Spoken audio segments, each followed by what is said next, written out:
And we are live. All right, perfect.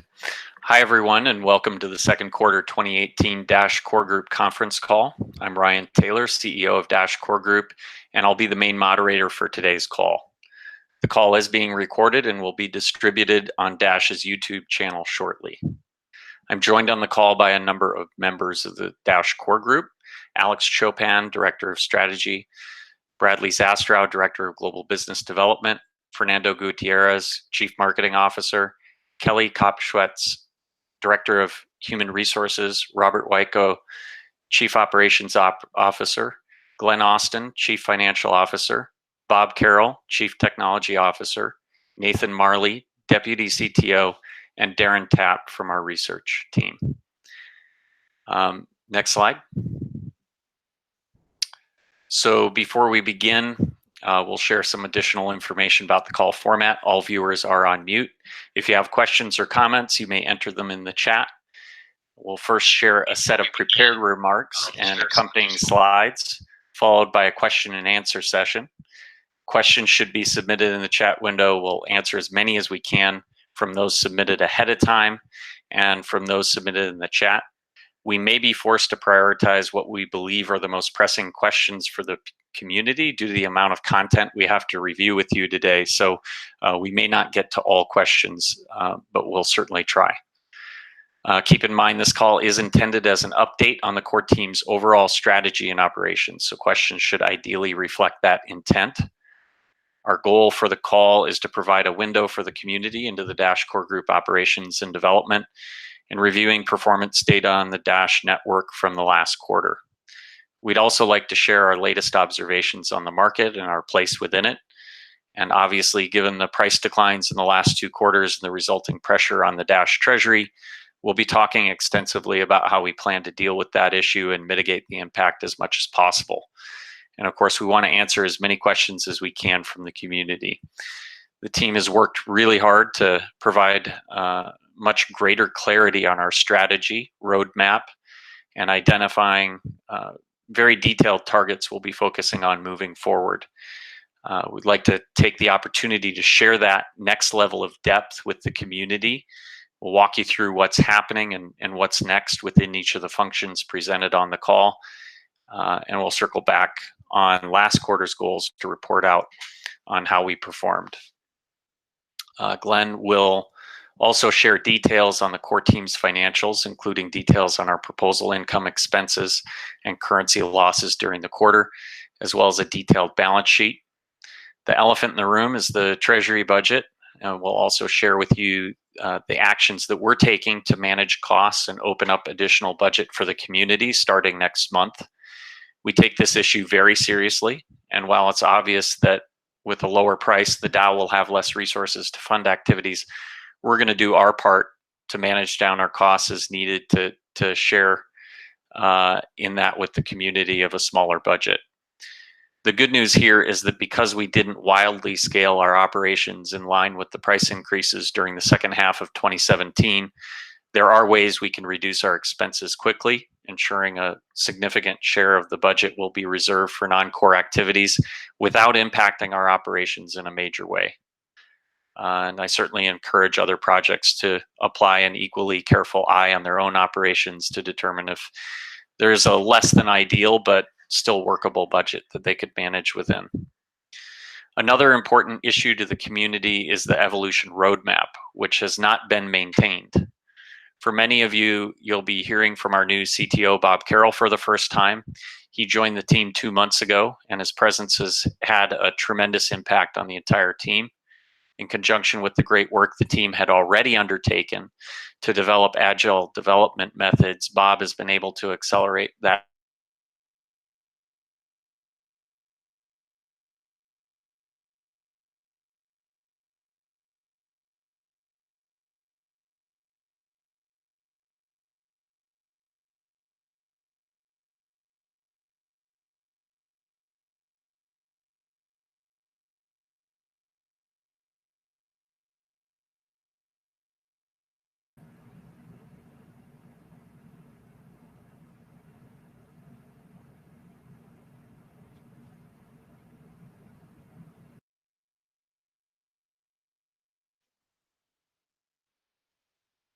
I think I lost the connection.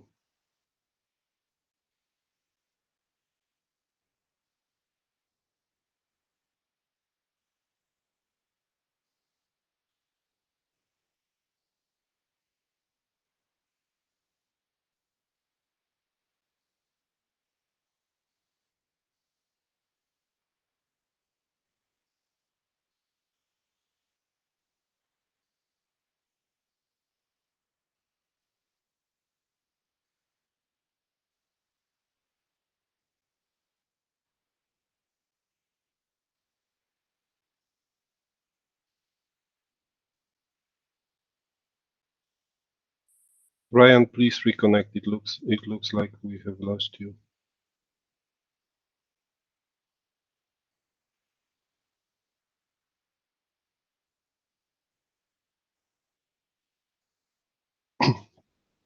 Everyone, I'm sorry for this interruption. It looks like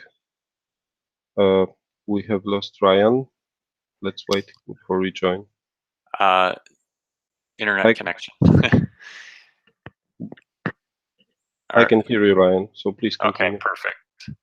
I'm not sure exactly where I cut out, but I believe I was talking about key performance indicators for the quarter and rounding out the management organization. Did all of that get covered? You dropped when you were talking about Bob being here for 60 days. Okay.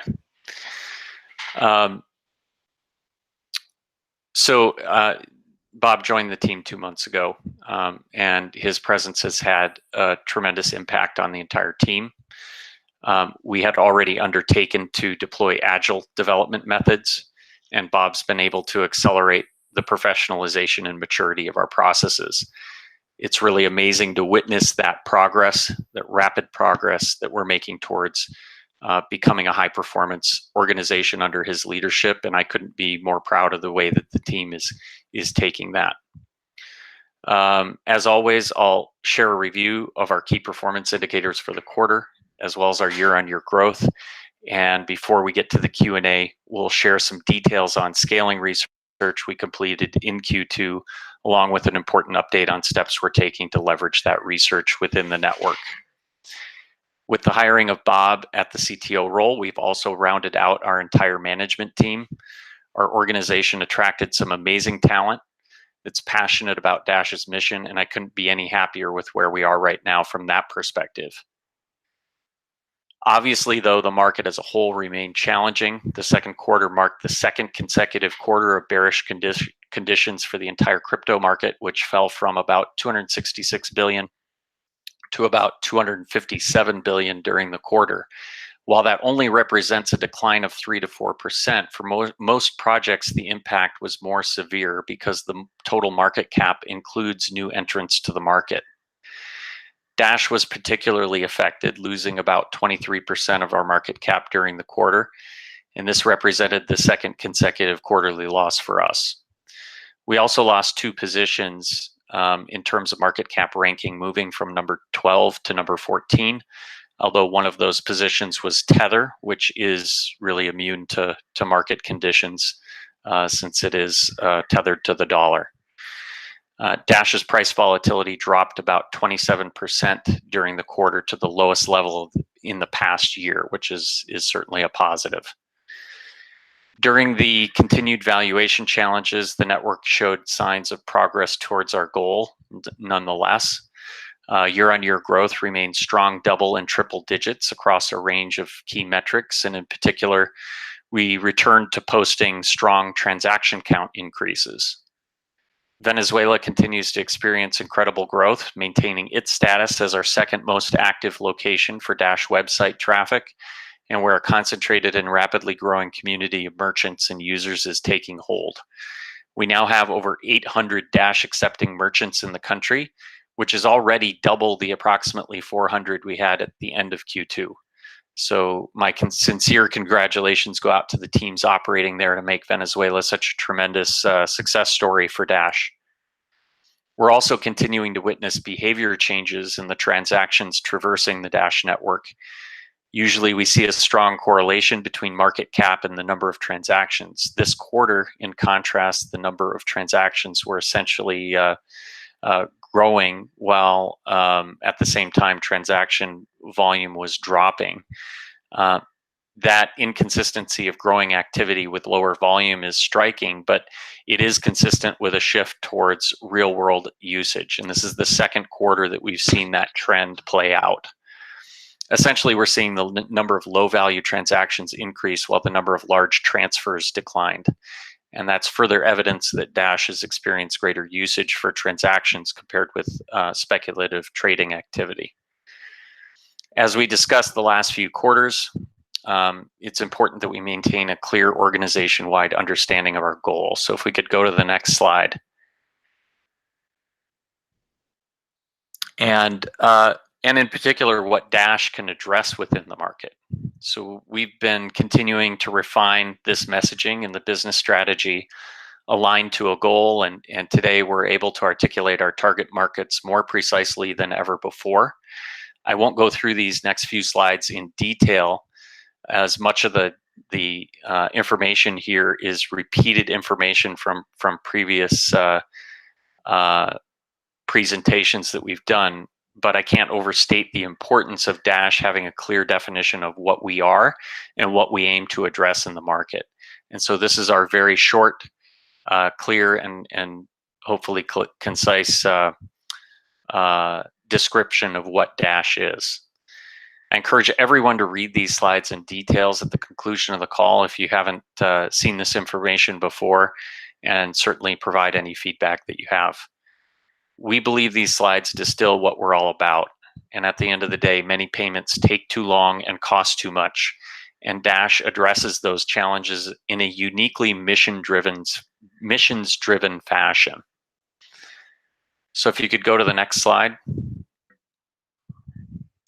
Dash is really three things when you think about it. We're a digital currency, a network to facilitate transactions in that security, and products that help users to access that network and transact.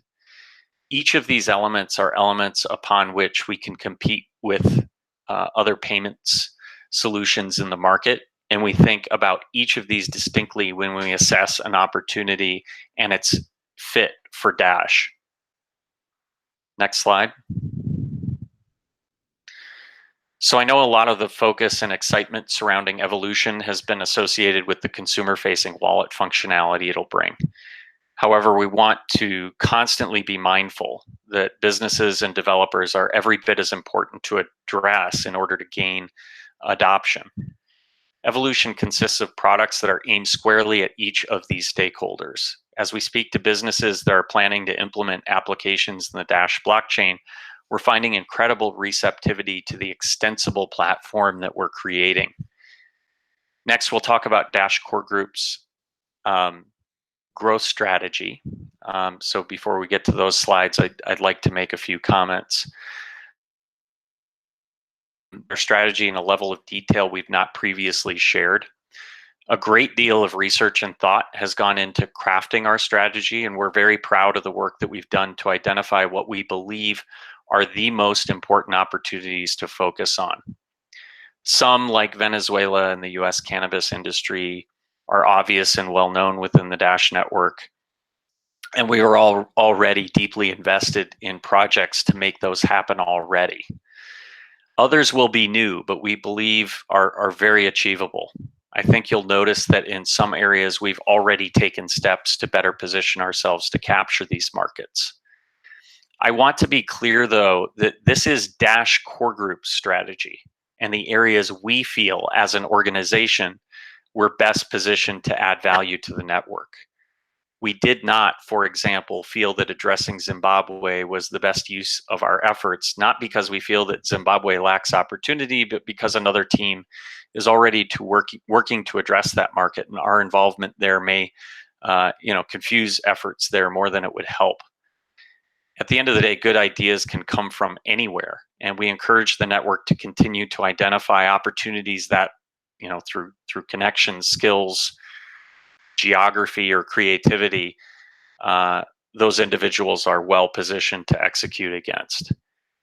It also does not mean that Dash Core Group will disregard opportunities outside of the areas we've identified as priority for us.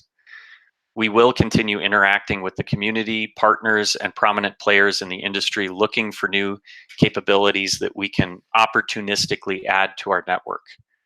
We recognize that Dash Core Group priorities may not always align perfectly with the target growth markets of our channel partners, for example, but we remain every bit as committed to supporting them in their growth plans for Dash as before. After all, our partners have their own set of relationships, strengths, value-added services, or capabilities they bring to the table that allow them to pursue opportunities maybe less accessible to us as Dash Core Group. But we will gladly support their efforts to grow if they're good opportunities, since it directly benefits the network. So without further ado, I'll hand the call over to Bradley, and he'll walk you through our growth strategy. Excellent. Thank you, Ryan, and thank you to the community as well. I know this has been something that you've been waiting for to understand and receive a little bit of additional clarity. And I'm excited to take you through that detail today, and to highlight and show some of these targeted areas that we believe are both achievable and really good opportunities to focus. Some of these opportunities will be obvious. So as Ryan said, the network has already been pursuing these areas. It's already part of our strategy. But we also know that we can't solve everything for everyone everywhere. And with a small team, we need to focus our efforts to best maximize our ROI. So what we're doing here today is to take the time to really crystallize those areas of focus and to provide you with that more complete picture. So if we really get into it, we know our mission is to give people a better way to pay and get paid. And we know that the best opportunities will be the combination of where we see the greatest need and where we see the greatest fit. The greatest need is where the local currency is broken by hyperinflation. At its simplest, I guess, explanation is if your currency is broken, every payment type is broken. A few examples: why would a merchant want to accept a credit card if the value of that payment after settlement is worth less? Or conversely, even as a consumer, why would you want to store money in a bank account? The reality is, on the ground, you can't pay with a currency that nobody wants. And so as a result, and as Ryan highlighted, with the community, we are seeing real adoption in these hyperinflation markets around the world. And it's Venezuela in particular, where, again, a huge congratulations to the achievements that the community has made. But it's that Venezuela market where we've seen that amazing progress, and we've seen that growth in the Dash ecosystem. So from Dash Core perspective, we're already investing as a network in this market, and therefore it makes sense to continue our focus for Dash Core Group. Additionally, there's 4 payment types where we feel that there's a greatest fit: cash, remittances, credit cards, and digital currency. With cash, if you conduct your business only in cash, you know you're going to have huge problems. Paying your supplier with an armored truck is obviously not quick or cheap. And what we know is that already within the US cannabis market, we have a very unique situation that we can capitalize on. And that is the complication that occurs right now between federal and state laws. So as we were saying before, the network, like with Venezuela, has already been heavily focused in this space and has already made real investments. It makes sense for us to continue our focus in this space. Remittances, and actually more specifically international remittances, again, this is an ideal use case. And I recognize, and I'm preaching to the choir here, when I say that international remittances, of course, take too long and cost too much. And it's the poorest people, of course, who are the most impacted. We're going to change that. I'll share with you more detail on our research in the following slide, but we looked at key remittance corridors. And what we found was that some of the largest opportunities, actually by size, we felt made less sense to focus on due to complications around, say, local regulations or existing Dash infrastructure. But we have identified what we feel is a really good opportunity or a really good international remittance corridor to initially focus our efforts, to perfect that model, and then we can roll that out to a larger global audience. With credit cards, the companies and industries that experience high credit card chargebacks actually pay a lot to accept a credit card as a form of payment. And often, sometimes they can't even get the acceptance, or rather the ability to accept credit cards for payment. As we know, if the business incurs higher costs, that of course will flow down to the consumer, who ultimately pays those fees. When we looked at the industries most impacted, we saw a few that were rather interesting. Nutraceuticals is very much impacted by hard chargebacks, the adult industry, gambling industry, and even some more unusual ones. Search engine optimization consulting services also experienced high chargebacks. But with the high chargeback space, we know that not only do we provide a solution on the cheaper fees, the nature of cryptocurrency itself actually prevents that chargeback from occurring. So we looked deeper into some of those initial industries that we identified, and identified gambling as a compelling area of focus. Not only does our product allow for instant bets, say, which as an example with sports betting is extremely important. You can make a bet, say, right before game time, but also at an industry level, we see the opportunity as being very large. There's an improved legal situation that expands access to gambling, as well as it's being a demographic fit with a lot of cryptocurrency users today. We've identified an area within gambling that we feel offers the best area to focus, which again, I'll take you through in a little bit more detail on the following slide. Finally, there's digital currency. And again, I think most of you will be well aware, one of our biggest use cases, if not the biggest use case actually for cryptocurrency today, is with crypto trading. And if we look at it again, funding a trading account takes too long if you're funding via fiat or even crypto. And additionally, when you're actually trading, it takes time to it takes time to move money on or off an exchange. And this, as a result, encourages users to take additional risk by keeping large amounts of money on the exchange to better take advantage of those market conditions.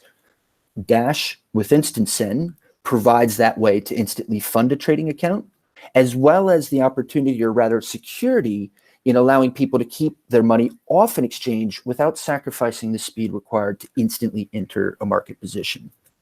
Focusing on Instant Send integration as a solution to these problems, again, is an obvious use case.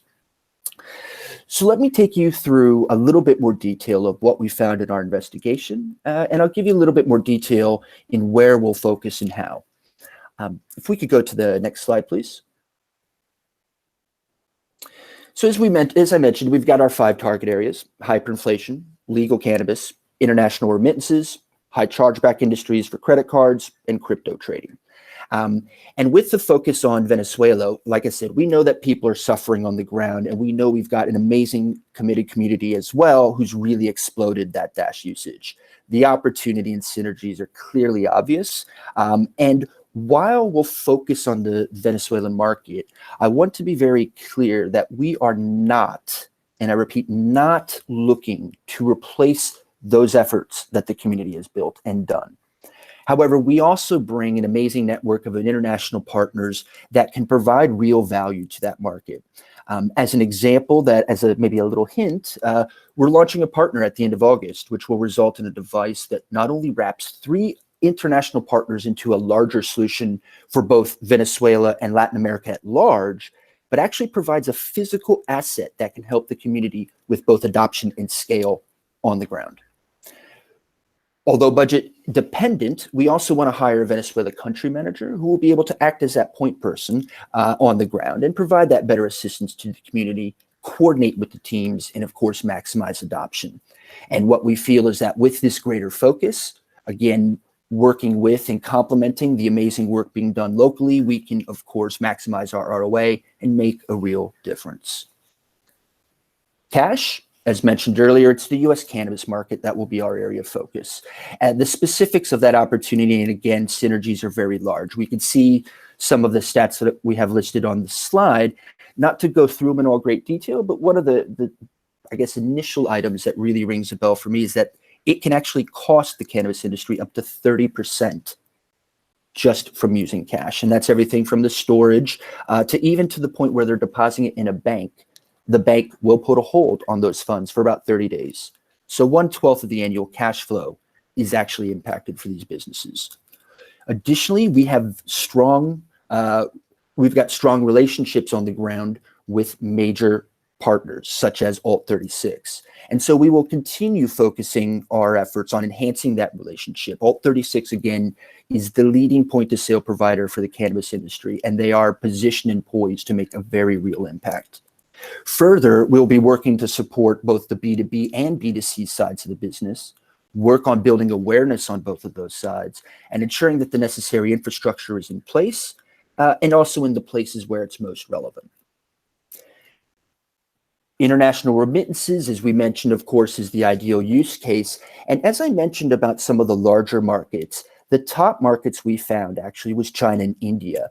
But again, we felt they were not going to be the best fit for us to focus because ultimately they lack the necessary regulations locally to enable easy fiat off-ramps.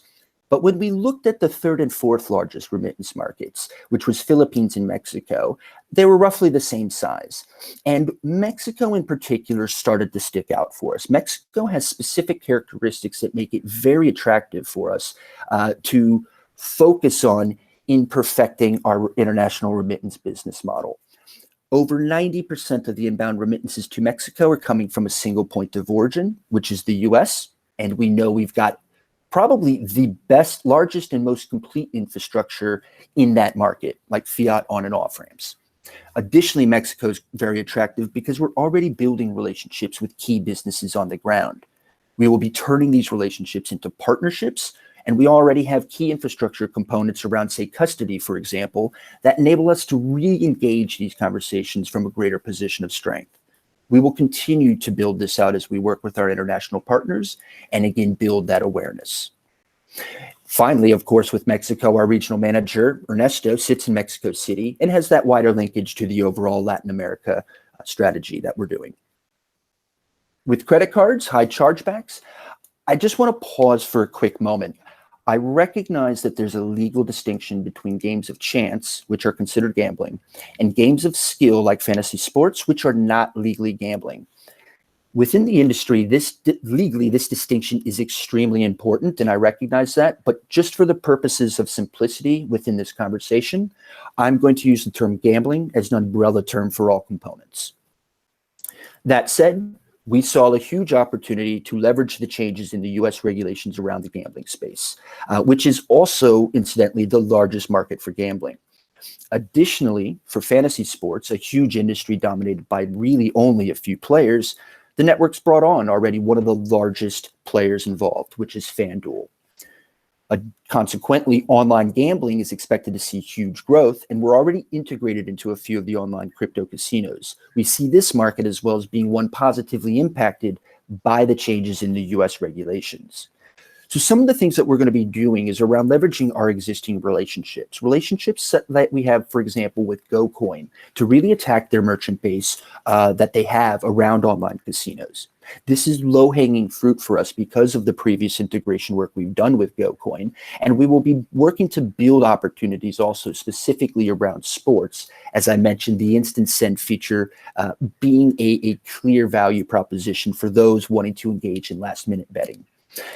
Finally, of course, there is that larger overriding theme around building that awareness and education and ensuring that adoption at both the merchant and the user level. Finally, then with crypto trading and digital currencies, again, I've highlighted the use case around exchanges and how Instant Send benefits traders. What we'll be doing is further expanding our exchange value proposition, linking additional key partners like compliance solutions to bring more value to exchanges. Current expectations is often for coins to pay for a listing through marketing or otherwise. And so what we're going to be doing is bring a new value proposition to the table, and it's one that other coins cannot match. We'll approach this by both getting existing exchanges integrated with Instant Send, as well as approaching new exchanges with Instant Send being part of the integration from day one. There are some additional next steps, which I'll take you through a little bit later in the call. But for now, I'd like to pass this back to Ryan. All right. Thank you very much, Bradley. I can't stress enough how much detailed research went into this work and validating some of our hypotheses. We pulled actual data on everything from remittance corridors to, analyzing chargeback data in order to arrive here. And the team did a ton of work. I think that it's worth recognizing that we probably will not succeed at all of these things. And we have to be willing to make adjustments to our strategy, shift resources towards where we're seeing success, and shut down the experiments that we're running when we're not able to reach the goals that we had set for ourselves in each of these areas. So I think what's important is we're aiming to get more of a foothold in some of these really good opportunities that are a good fit for instant send and a good fit for what the Dash network has to offer. So, the team, what you're seeing here is a distillation of a ton of work that went into identifying these and ruling out many other opportunities that we looked at. So with that, I think we can get into the individual team updates. I think we start off with strategy with Alex, and we'll walk through each of the teams, just giving you an update on both how we did against last quarter and the goals that we had set for ourselves, as well as what's coming up. In some of the areas, we'll get a little bit deeper when we have a lot of information to share with you. We not only want to give you the overview, but really get into depth on a few of these so you can understand what we're working on.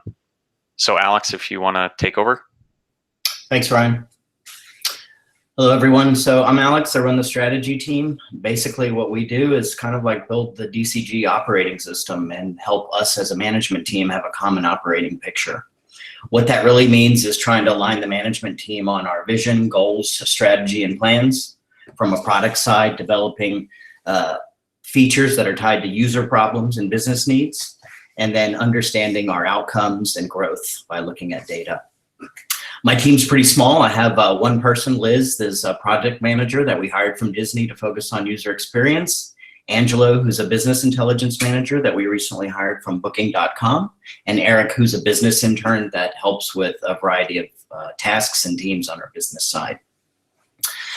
So for us, I just wanted to set the stage and say, like, everything seems easy for us, and it seems easy on the outside, and we hear the community loud and clear about the problems and more information that they want. But we are a startup, and we do have managerial debt, like technical debt, that we are paying due to past mistakes that we're working on getting past. We have a new management team now with everyone in place. Many of us are still wearing multiple hats, and Bob, being here at 60 days, he's still sort of defining how the organization works. But collectively, we have a better initial picture of what we're doing. We've spent a lot of time clarifying why we're doing and what's going on day to day. And so in Q2, sort of phase one, what we did with the management team was we set up a management process, sort of 80-20. What's the easiest thing we can do to stay up to date while we wait for this team to fill out? And we gave reporting to the community. We did a lot of work figuring out what our strategic priorities are, but also our framework for scaling when we go to other regions. On the product side, we worked really hard to narrow down what's in MVP and what the roadmap looks like, which you will see later on in this presentation, as well as sort of defining product management processes going forward. On the business intelligence side, though, we kind of fell flat on our face due to the price. We were flirting with a couple vendors looking for ways that we could redo our metrics, and we just really did not get to that. Next slide.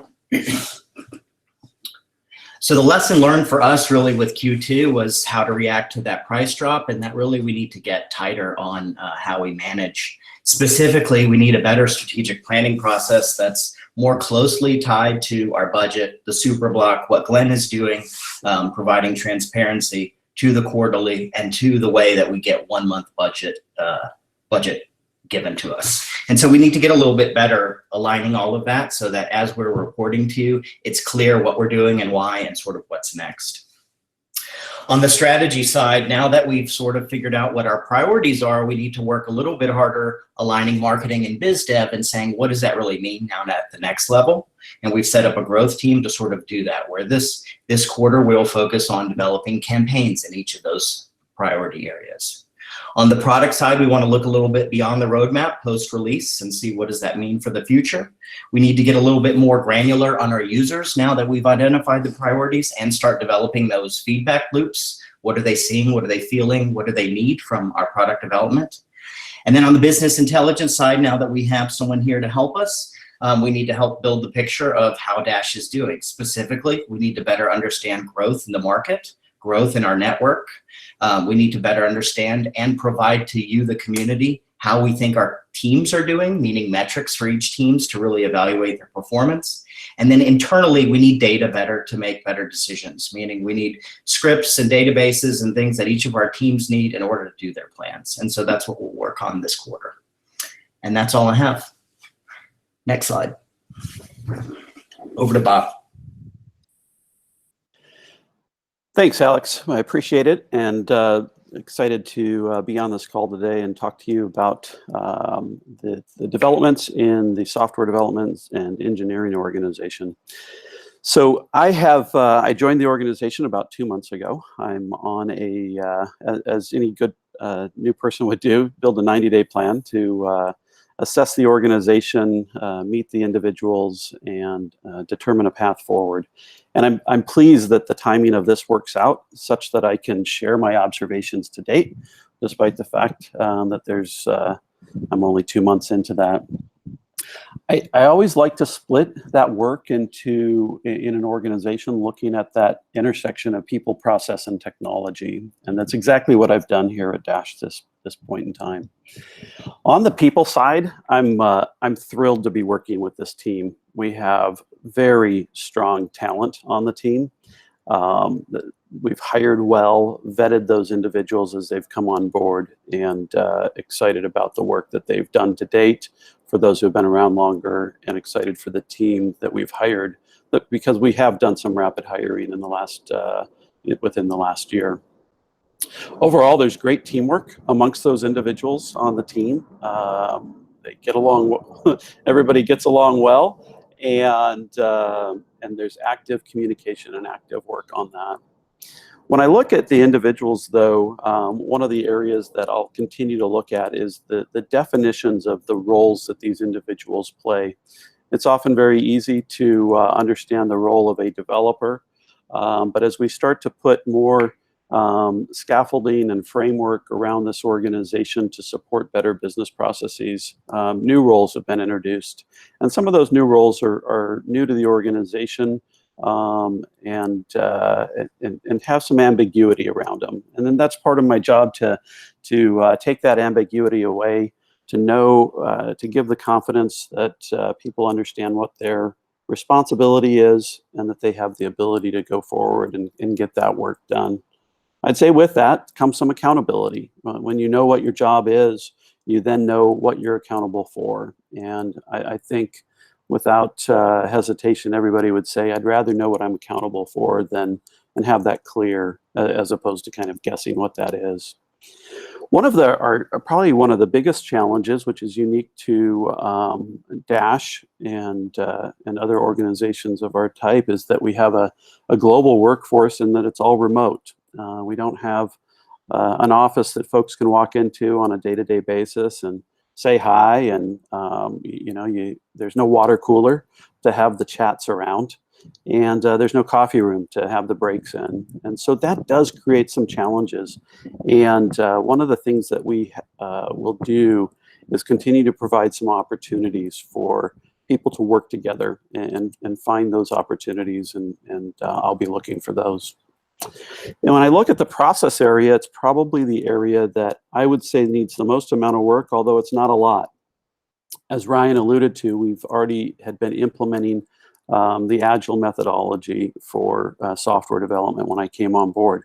That was nice to hear as I was going through the interview process, because I was able to understand that Dash is committed to process improvement, but making sure that a process is adopted is really a second step of that. And so that maturity will continue to emerge, and I will take the lead and help that as that exists in our organization.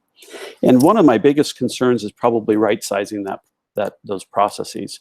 We have to recognize who we are as an organization, what our culture is, where we are as the size of an organization, what our resources are to support that. And we can't over-process an organization if it doesn't have the right resources and it isn't the right time in an organization.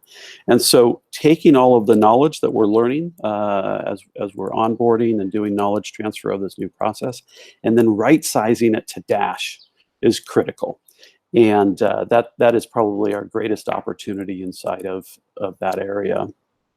Our biggest focus, or my biggest focus, will be on the software development process and the product release process.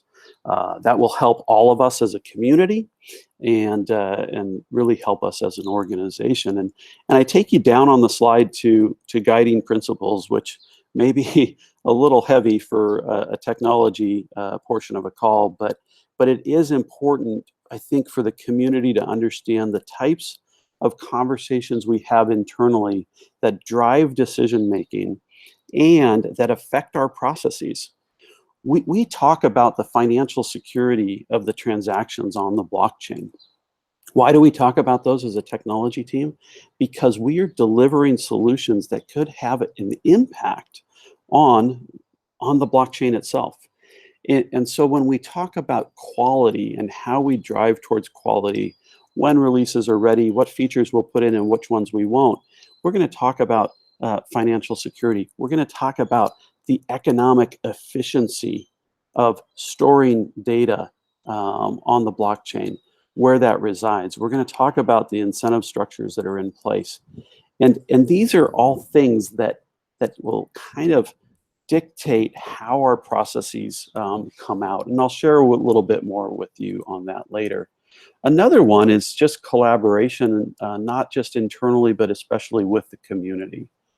We desire that collaboration. And I think one thing to point out is that as we moved from core releases in the 12.x release stream, and we moved to this effort to build evolution, we moved from an open source project to a closed source project. And that could create a sense that there's no collaboration left. We want you to know that there is collaboration on this. We'll continue to set up avenues and channels to do that. And as I begin to share this information about the evolution architecture, I believe that it will only open up and encourage more collaboration there. The third area is really our technology. Our technology, I've had the opportunity to personally sit with our chief architect, Andy, for 4 days and go through that architecture in detail. That was a pleasure for me to be able to sit and not only learn, but to challenge and understand the decisions behind this architecture. And I'm pleased to report that I couldn't be any more but very satisfied with how solid that architecture is. It meets with all of the design principles that I've seen in the greatest technology companies across the world. I've been doing this for more than 30 years. I've been delivering and releasing software technology. I've worked for some of the largest software companies in Silicon Valley, and I understand good architecture. What isn't consistent across the organization is each individual's understanding of evolution as an architecture, the components of it, and the design of it. And so me having that knowledge will help bridge that. It will help me encourage those who need to understand it better and create the forums and channels to ensure that we have the right documentation, the right training to ensure that everybody has the deepest knowledge possible. As I mentioned, we have a global workforce that does create communication challenges within technology, and those are things that again are pretty easy to effect. We've had meetings where there may be 20 people on the meeting list, and maybe there's really only 4 people that are talking. We're looking for ways to enhance that to open up a free flow of conversation, and some of those changes have been put in place already. And overall with technology, I'd say the biggest thing is we have a lack of a product roadmap. And we'll talk about that today, and I'll share that with you. Underlying all of the technology, though, has to be some sort of strategy. What do we stand for as Dash as far as this technology that we're building? Partially, why are we building it? Partially, how are we building it? Why are we building the technology the way we are today? Well, Ryan and Alexander, Alex and Bradley have all outlined that we need to make cryptocurrency more accessible, make inter-client tools more accessible. We also need to make the blockchain more accessible to the development community. And that is what evolution does provide. And so I'll talk about that more in detail today, but it's an underpinning of our technology strategy. Extensibility is another word that we use a lot in technology because it comes from a paradigm of object orientation or object-oriented programming. The idea of extensibility is that you can extend your product. And we're going to be able to extend our product, the Dash network, to build commercial solutions on top of. The Dash network becomes a platform. If you follow other technology companies and organizations and strategies, you will understand the power of a platform as opposed to just the power of a solution. Part of that extensibility is us bringing together what we call the Decentralized Application Protocol, or a DApp. It allows people to build applications on the blockchain. It creates and extends the data storage that's on layer 1 to another data storage that's tied to the blockchain itself, yet in an economic and efficient manner. We'll talk a little bit more about that in the architecture. What is also in there is the contracts on how that data can be stored and can be used. And all of this is extending the platform that we have. To open it up to developers, we'll have extensible libraries. We'll have a library that we use in our product to build our own products, and then that library will be extensible, something that could be inherited from to build your own libraries if you're in the software development community. Next slide. We have a combination of this on this slide of the evolution architecture as well as use cases for that architecture. Our goal is to make Dash the real internet money. In order to do that, you have to understand how to live on the real internet. You do that using HTTP as a protocol. If you're not using a standard protocol, you're not really on the internet. What's that do? That opens up mobile and web. Using that, well, you can say, well, we run mobile and web on non-HTTP types of environments. Sure you do, until you get to work, until you get to some other work environment that locks down unique ports on a network. You're not really operating on the internet until you're working in an HTTP protocol. What we also need to do is make it the real internet money is to make it easy to use. You can't use the Dash network easily if you have to run a full node like a miner. That's not it. And so as you want to move into the mobile environments and into the web environments, you want to be able to be separated from that burden of having to run a full node. Well, the architecture of the internet is the API. What Dash is delivering as part of evolution is the first decentralized API that we know of ever. Well, why? Because centralized APIs are core to the internet. You trust people on the internet. When you do work with somebody on the internet and you want to use their API, it's because you trust them and you don't want your data going anywhere else. Well, I'll give you the biggest example on both sides of the coin of an open API on the internet. Everybody wants to use the open API from Facebook for easy authentication for logins into mobile apps and websites. Been using it for years. It's got its own standard. That has been through a centralized API service, a trusted API service, and data has been shared through that API service happily for many years. We all know the flip side of that story at this time is that trust has been broken, and that centralized source has been questioned. In order to do what we are trying to do, we have to have a trustless protocol that is working on a trustless access method that's working on our network. That's why we have to have a decentralized API. Our advantage is we have a master node network. We have this already in place, and it was perfect to actually build our design and our architecture for evolution on top of.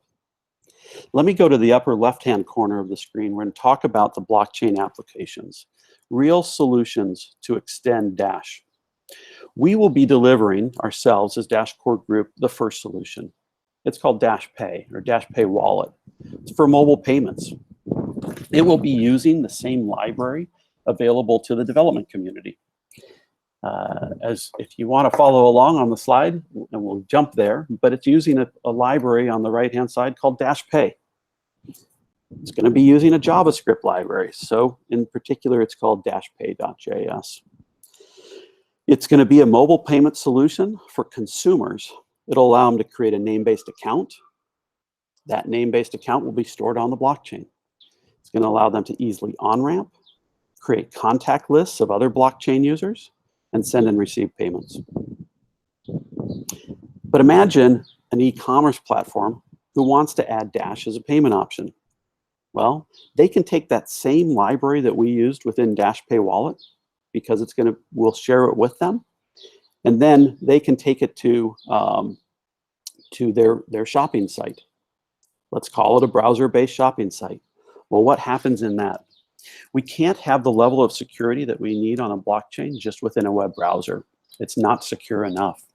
We need some sort of authentication tool or signing of the transactions. That's again where Dash Pay comes into play. We will, by taking a solution to the web, still is going to then require two-factor authentication to sign those transactions. That signing will also happen within the Dash Pay wallet. Imagine another use case, a game developer. They build mobile apps. They want to use Dash for in-app purchases. We will create a library. They'll take the original library that we have and extend it for their own customization. Call it Dash XYZ. And they'll be able to do that because we provide access for it. And they'll use standard language of JavaScript. I think the big one is the next one. Imagine enterprise software. Somebody who wants to store data on the blockchain. Additional data that's not that isn't financial can be stored on any blockchain today. There is a cost. There is an economic disadvantage to storing large amounts of data directly on the blockchain.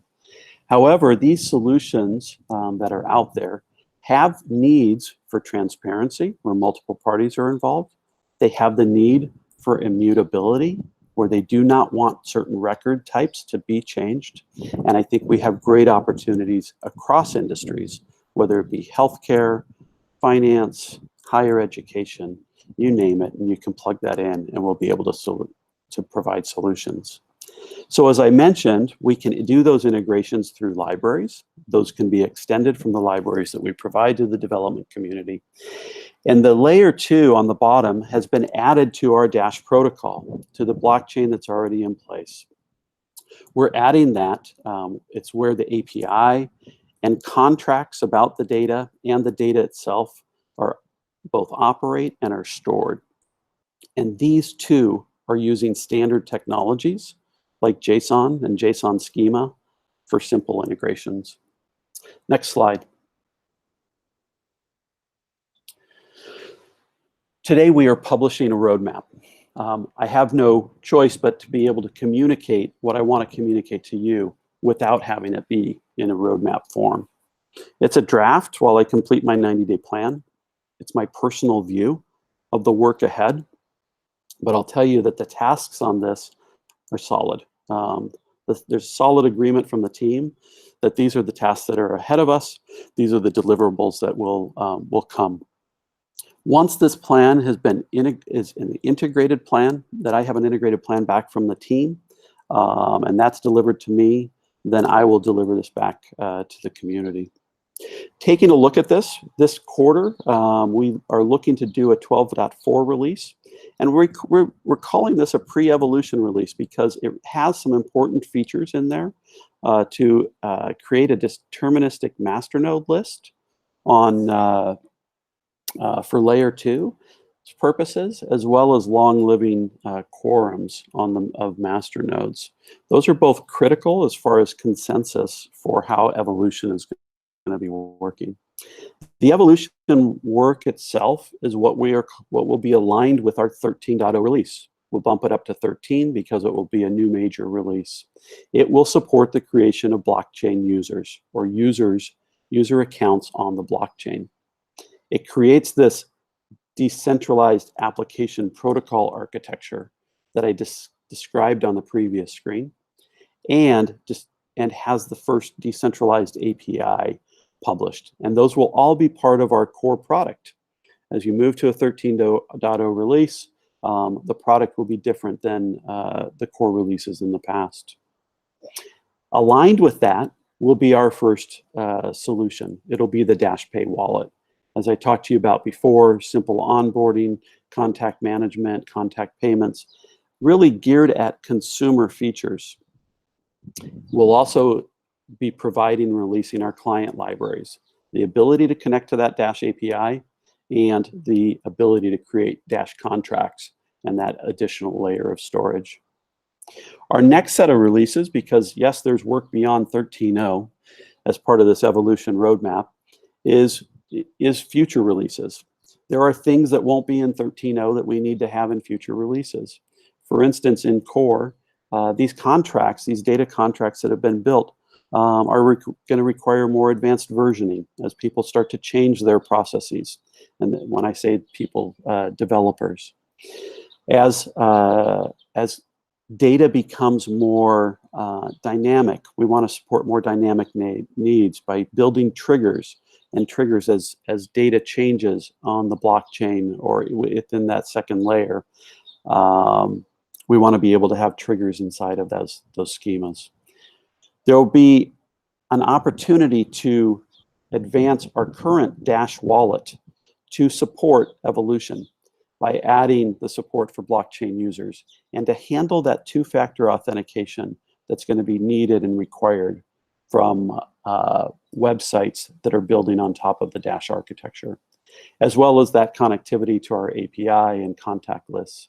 And as we look to expand our own DashPay wallet, we'll look to expand more merchant features, the ability for merchants to keep product lists, possibly inventory, purchase orders that might be associated with them.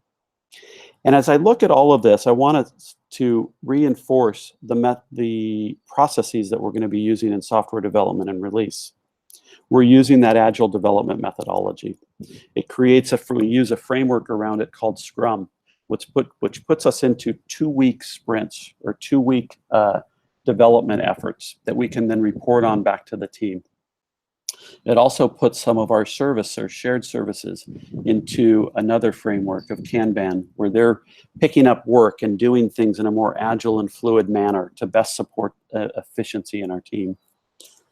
And one other critical area of this software development, and even really considered kind of pre-release, but our development to make it more efficient and effective, is having our own internal network for development, our DevNet network. We've also built out our virtual masternode environment. And these are important tools that we've had to build ourselves because nobody has built a solution like evolution before. Nobody has built a decentralized API. Nobody has built a solution with this level of architectural brilliance on the blockchain. And so we are also having to build our own tools be able to effectively develop and test on that. As we look to product release, a bit of a paradigm change and perspective that I'd like you to understand is there is one date and one date only that I'm going to have greatest visibility and crystallization of. And that is the date when we say the product is complete. We've tested it thoroughly internally. We have all full functionality of this product. And now we need to get usage on it. The only way that we can, the most prudent way, again, going back to our underlying guiding principles, the most prudent way to release that is to take it out on testnet. We've done that with other releases in the past, but we're going to formalize that more moving forward. We're doing that because of our principles that our work is based on. As we move that to testnet, I will always have have clear visibility into those dates. We don't know exactly what will happen on testnet. We won't say it's only going to be on testnet for 1 week or 2 weeks or 1 month. We have to allow the feedback from the testing to inform us as far as what features continue to need to be built, tweaked, what could be pushed to a future release, and what needs to be changed before we get that out onto mainnet. We'll be judicious in that process. And as we talk about dates, we will talk about dates as far as when we're going to get it to testnet. We'll consider that a milestone along the way to our final goal. Testnet is not a goal, but it's one of the most significant milestones that we have. If I use an analogy, if I'm a mobile app developer and I say, hey, I'm going to have this product ready for you on such and such a date, I know that if I take it to the Apple App Store, that I still have to go through their review process. There are some things that are outside of the control of the developer.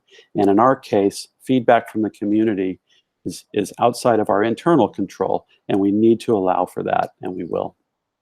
Next slide. With all this great stuff moving forward, I don't want to lose sight on the fantastic quarter we had in Q2. We continued to add great talent to the engineering organization. We hired a new product owner to handle our back-end products, which include what we call internally Dash Drive and DAPI, or the Decentralized API. That product owner has been critical in helping us form these product plans and the roadmap, and it's been fantastic. We also were able to hire a designer, and that designer is working on our DashPay wallet, and again, another key resource to the team. We had a great release with version 12.3. The build was finalized in Q2. We waited for the release to mainnet until after the super block, which was just right after the beginning of the Q3 start. We finished up dips 2, 3, and 4. I'd like to thank the team who worked on that. That work is, as we know by definition, very public. It's very informative. And for those who want to understand more about what is happening in evolution, I invite you to read those 3 dips. They're short reads, and they're very informative on what is happening inside the architecture. The client wallet, client strategy was being shaped. We formed a team. We took resources from other teams. We hired on new resources, and we formed a team specifically to create the DashPay wallet app and the associated work with that. And as Darren will discuss more, and I'll leave that to him, the graphing research that we did in conjunction with Arizona State University is fantastic and energizing. And so I'll let him cover that topic. Next slide. So our plans for Q3. I feel like maybe I've already outlined those on the previous slides, but let me cover a couple that may not have been hit. We have an additional hire, actually has been completed already, but that was part of our plan for Q3, was to hire a React Native developer, which is the language that we're using for the DashPay mobile app. The reason we're using React Native on that app is it allows us to create an app for both iOS and Android with a single set of source code, and then the ability to deploy it inside of both environments. This is a new technology for Dash overall. It's not a new technology to the world. And so we were adding resource with that expertise. In the engineering world, we will be releasing 12.4. Again, these are pre-evolution required features that we need. We will also release Copay Wallet on mainnet. We also have some wallet upgrades as far as enhancements for Dash branding that aren't mentioned on here. And critical to the delivery of evolution is we will deliver internally to ourselves an end-to-end integration of all components from across all teams working and operating on DevNet. We have an internal goal of having that completed by the end of this month. And as far as management goes inside of the engineering organization, is to perform the organizational review. It's a great opportunity for any organization to do that. Oftentimes it is associated with somebody coming on new in a leadership position. And so I've had the opportunity to do that multiple times in my career. And it is always a great opportunity to be somewhat detached from the organization and the burdens of kind of the timing of things in the past, and be able to objectively look at those, develop findings, and make recommendations back. And of course, associated with that is deliver a published version of the evolution product roadmap to the community. As I complete this 90-day review, I will tell you, because I already am 2 months into it, I have great comfort in the product roadmap, great comfort in the product architecture, great comfort that the Dash network is in operation today. It is fully functioning, it is vibrant, and it works. What we are doing now is extending that to embrace the great vision to really bring cryptocurrency to the rest of the world. This is, in a sense, a picture I've seen before, and I'm excited to be able to help Dash deliver that here. Next slide. I'll turn that over to Bradley. Thank you, Bob. So for business development in our update for the second quarter, we had committed to a few things in that first quarter, really centered around people, integrations, and account management. On the people side, excuse me, on the people side, we originally were planning to hire a CRM manager and also hire, or rather begin that process for an Asia Pacific regional manager, in addition to kind of start to explore the country manager strategy.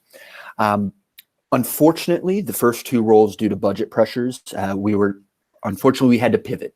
The CRM manager, we were not able to fill because of those budget pressures. And so we did actually fill and utilized Alex's intern, Eric, to help assist with those processes.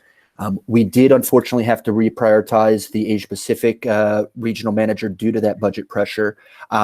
However, we are pushing and recommending still to the best that we can to sign, or rather to bring on board, a country manager for Venezuela. We actually have one that we've offered the position to, but again, we're being very conscious of the budget pressures, and so at this point in time, we have not been able to officially bring him into DCG. Where this leaves business development right now, as far as a footprint, is we've currently have a one head, which is myself. We have an integration manager, John, and then we also have two regional managers, Omar and Ernesto. On the integration side of things, we've made some great accomplishments. We've integrated with 7 new partners, and we had a couple key wins that I wanted to kind of highlight. The first was an instant send integration with General Bytes, and this wasn't something maybe was very visible to a lot of people, but it was a critical first step into signing and getting CoinFlip on board, one of our new ATM providers within the United States. I'll touch on them a little bit separately in the third quarter, because I did have some information that was exciting I wanted to share. Rewards.com also was launched, at least the phase 1 component. And again, this is the first time people, or rather users, can really earn Dash without any risk. It's their normal purchase behavior, and they're earning that Dash back. Provides a real mainstream crossover. And again, the phase 2, which is currently a proposal, offers us up the opportunity, or rather the network, the opportunity to spend Dash at 7,000 mainstream everyday merchants. Additionally, we onboarded Paycent, another great partner around the fiat and off-ramp section of the infrastructure that we're focusing on. And additionally, brought on, with Paycent, a crypto card for point-of-sale transactions. BitGo was another one that we worked very closely with in the early parts. Again, that was put up for a proposal, and thank the network for funding. This provides a critical custodial solution that is a prerequisite for major exchange partners and other partners really globally. So again, this is kind of the general bytes where we're putting in that precursor block to then expand further. And then Allo Gateway, again, is another key partner. This came through our larger partnership with BlockCypher as well. And they are a global payment processor offering full service merchant solutions. So very happy with the way the partnership footprint has expanded so far in the second quarter. We also took a look and said we need to improve the ease of integrations. Not everything needs to be a complex integration. So what we did is we worked with Leon and the marketing team to really improve some of the communications on, first of all, what makes a good proposal, and how do you integrate Dash, for example, with some of the WordPress plugins. Again, how do we onboard merchants in a more self-directed, easier manner. Additionally, we found that there was a lot of common conversations that we would have in the beginning of partnership discussions. And so we worked and created 4 PDF reference documents around key elements of our technology that we now provide with our partners. And again, just makes that conversation more efficient and helps move that along faster. Finally, in the account management space, I mean, while the objective in the second quarter was around expanding creative partners, one of the other components that we really had to sit and rationalize and I guess really fix was around the current Dash Core Group escrow process. As you might recall me mentioning in earlier Dash Forum post, we almost required a full-time employee, which was unfortunately Omar at the time, to support the increasing costs and really just involvement that we needed to be with these proposals and redesign it so that it would be more efficient. Additionally, though, specifically on that creative partnership, I mean, giving you guys a little bit of a hint, and apologies that I can't get into a little bit more detail right now, extremely proud and excited, proud of what my team's put together here, which is the first multi-partner solution that we will be launching at the end of August. People will be able to acquire, store, spend Dash within a complete single ecosystem combined with online and offline physical marketing campaign with direct community involvement. Really excited about this, and apologies again that we'll have to wait a little bit more for those details. If we can go into the next slide, please. On the third quarter plans, what are we going to be doing? Again, our focus and what we really want is to onboard our Venezuela country manager, but we do recognize we are in an unusual in time.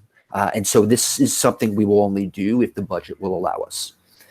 On the integration side, we're really going to turn this focus now where we're hunting and really, I guess, more proactively reach out to identify and grab these good opportunities. Already in the third quarter, we had some integrations. TradeCore was one, and CoinFlip, as I mentioned earlier. And I want to pause real quickly with CoinFlip. One challenge that we are still working through is how do we obtain or how can we provide maybe better performance data to the community? We're still working through some of those complications, but what I've been authorized to I guess, share with you on CoinFlip is that we've had really good success. We've launched the partnership less than 4 weeks ago, and out of 6 total coins on their ATM network, Dash is already number 3. Additionally to that, and where I am particularly proud and excited to say, is that if you look at it, on their platform, they have Bitcoin, Litecoin, and Ethereum. If Dash is the number 3 coin on their platform, that means we are beating one of those major networks. So I'm very proud and excited that we are. And we will continue to, of course, obviously improve that even more. Additionally, for the third quarter, we have 5 partners in the pipeline that we're close to launching. Again, I wish I could give you more detail, but maybe some flavor. Again, as I mentioned, that major launch plans for the tri-partner solution. We've got some additional fiat on and off ramps, as well as a campaign around hard wallets. As I mentioned, we're going to continue that shift from a reactionary business development to more proactively hunting these opportunities that support our strategy. On the account management side, I want to take a moment as well. The account management is a function of business development that is perhaps always not as visible. That's once we onboard a partner, though, we make commitments. That is who DashCore is. We build relationships with our partners, not just on the sign up, but for the long term.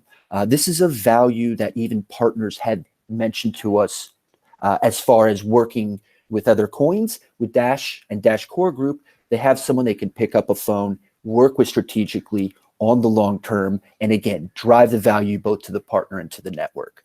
So account management is a critical function of business development, and we need to get better at that.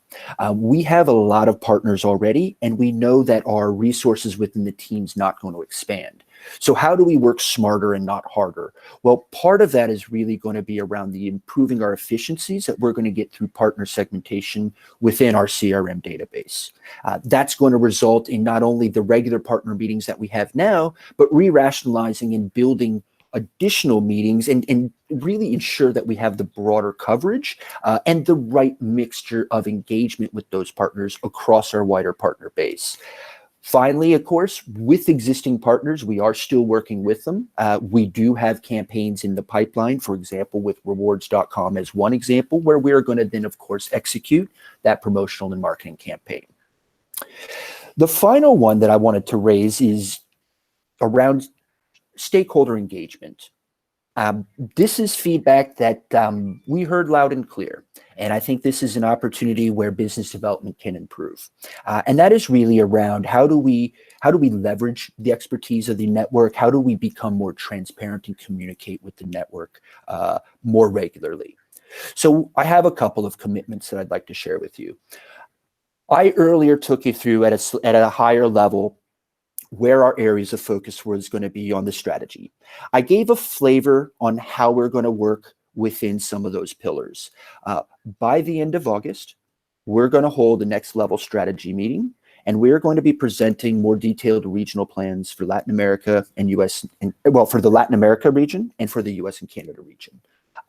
We will announce those details on the Dash forum, and we'll give advance notice, but we're committing by the end of August to be holding those meetings.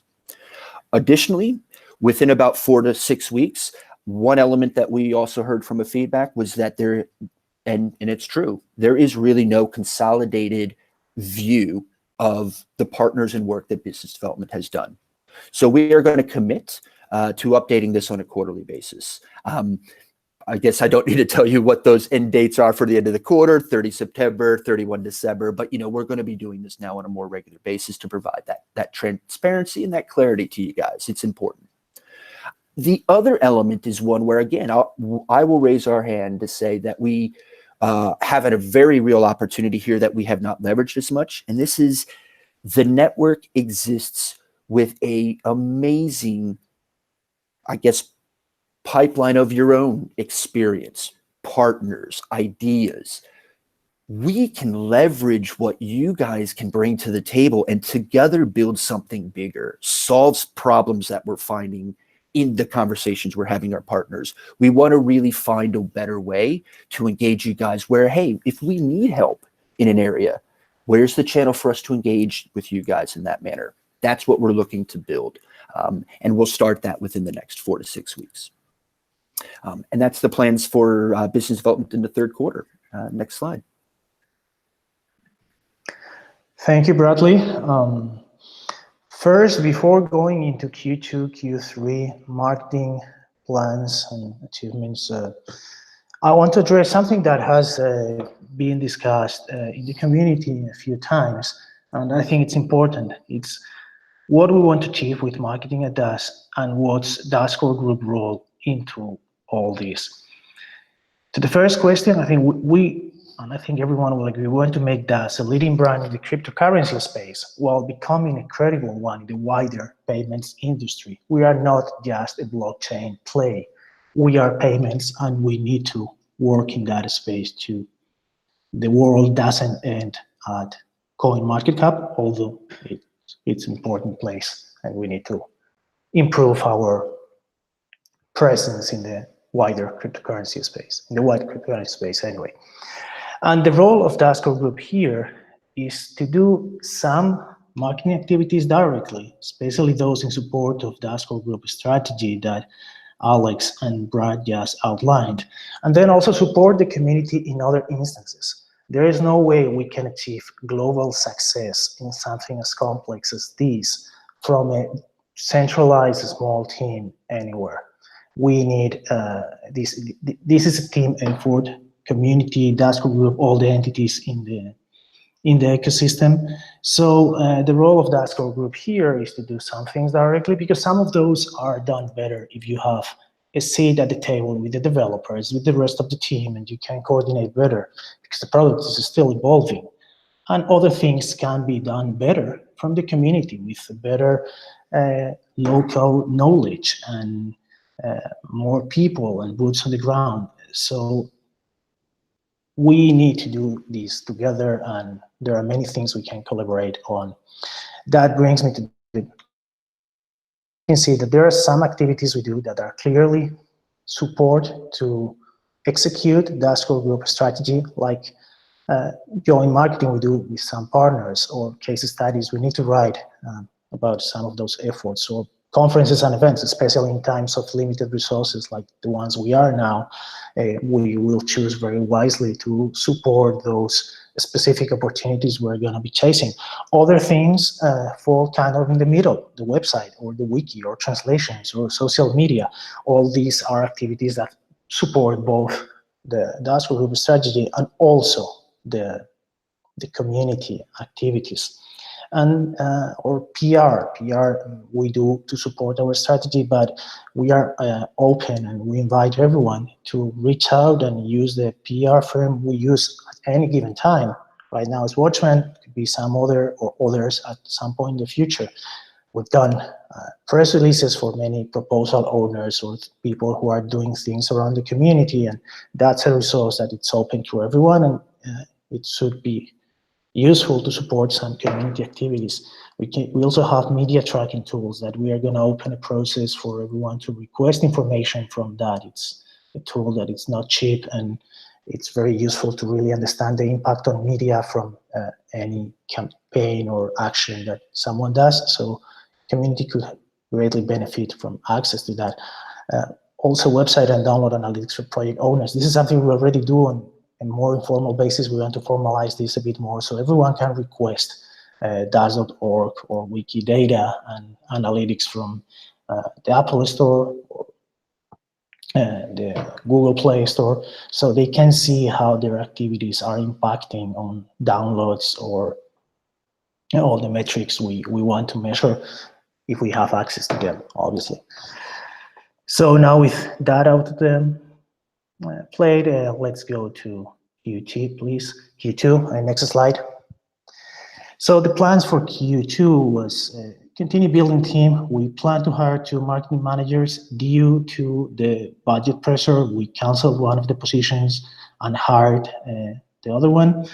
In reality, he was hired in Q2, but he only started mid-July, so his impact will be seen very, very soon. With this, the team is a total of 4 people, including me. One, Philip Engelhorn, aka Tangfa, that you know from social media, all forums, and he engages in a million chats with everyone. So he's that link to the community, and he maintains all social media and updates the current website.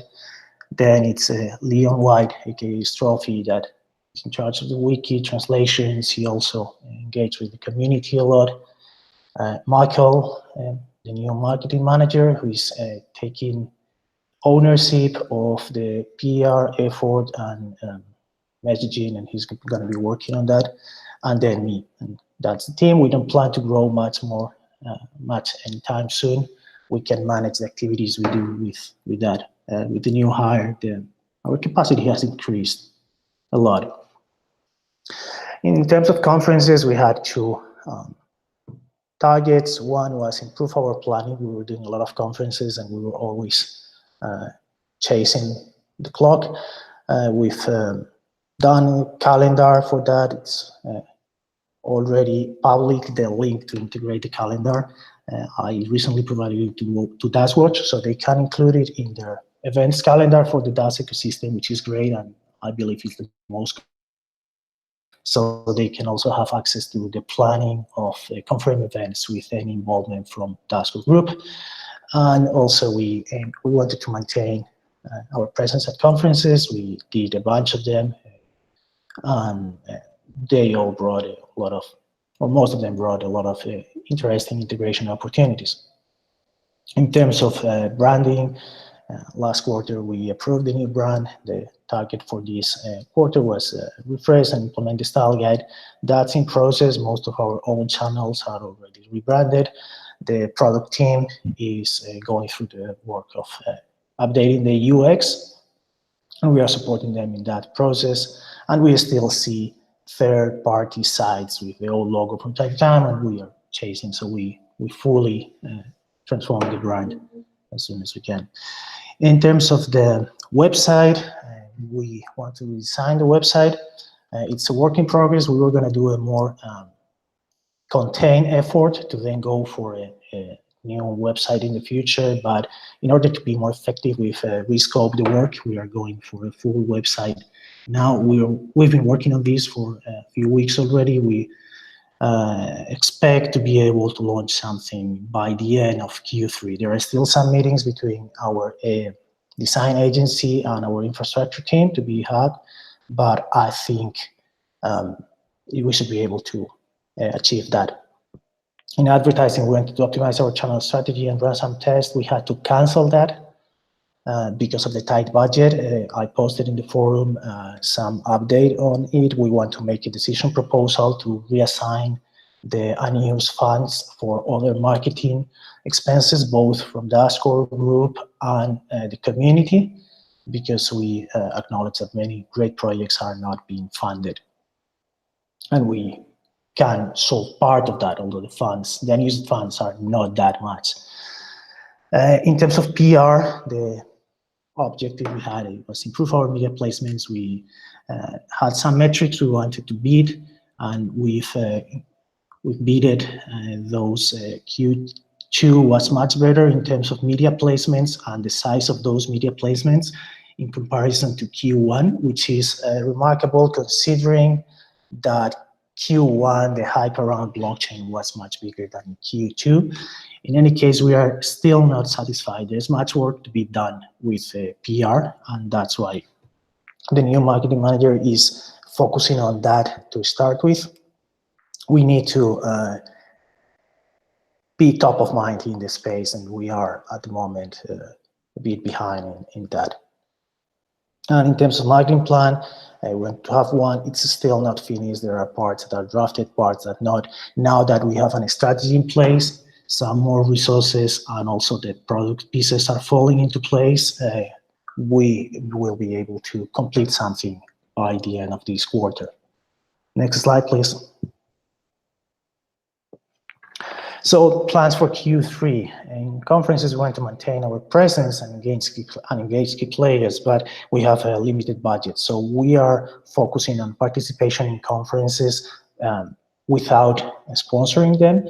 And the good news is that it's happening. We are getting a lot of opportunities without needing to pay, which is something that didn't occur in the past. So this means we are being recognized as a leading project, and many times they offer us sponsorship opportunities. When we say no, they ask for a speaker anyway. So we have already closed on a few opportunities for Q3, Q4. We're evaluating, because even the travel costs, we want to be conscious, and we are saying no to some that even they are free. We don't want to invest a couple of days of someone's work and the travel expenses. In some occasions, we are rerouting those to the community, but there are others that some organizers that don't want that. But we have a pretty solid calendar for Q2, Q3, Q4. In terms of branding, we want to start publishing some materials that support the vision for DAS that we have and the new branding, so we can help everyone communicate. In terms of web, as I said in the previous slide, we aim at Q3 launching of the new website, and then we also expect to maintain our localization efforts, although the big push that we have recently started has been made a bit, we're reducing the intensity because of budget constraints. In terms of PR, we want to align our efforts with the new strategic priorities and also increase our presence in desired verticals, not only crypto media. We will publish a new PR plan in August. We are working on that. That includes working with the PR company we're using now, Watchman, or some other company for the English-speaking market.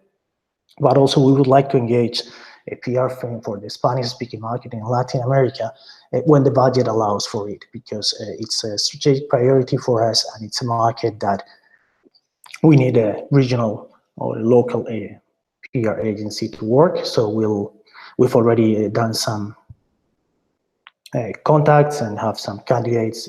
When we have more information, we'll publish.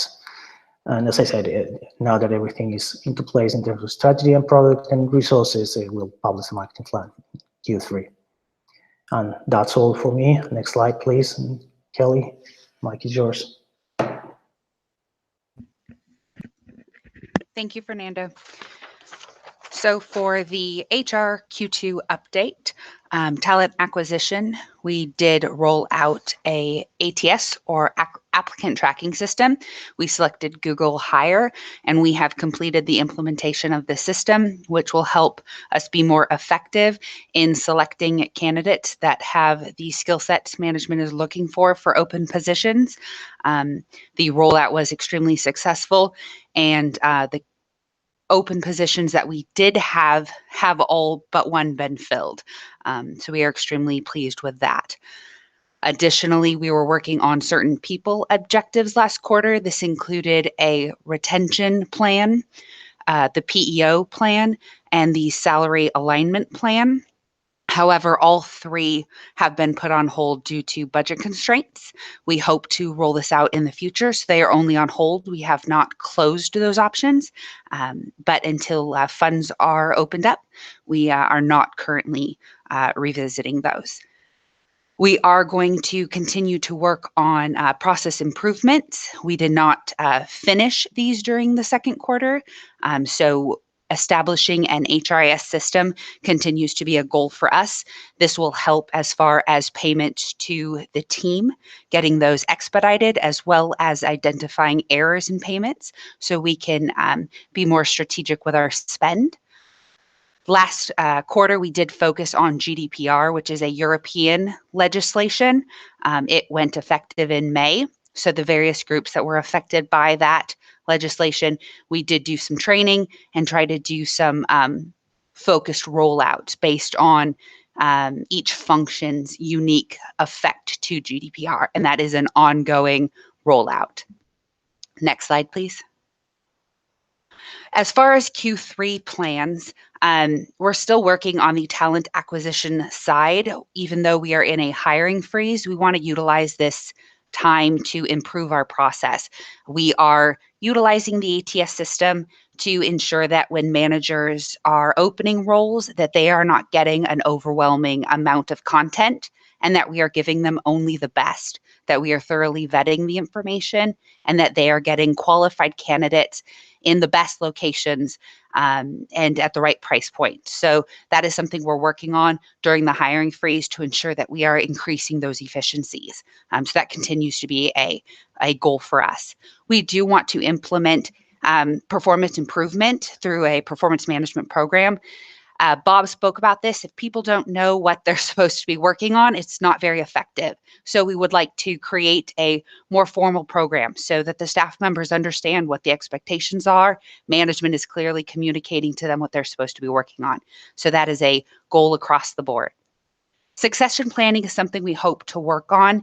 Right now with the current funding, it's not something we think we can get to quickly, but we do recognize that particularly with large teams like engineering, we don't have a lot of management and it falls on Bob and Nathan to do a significant portion of work.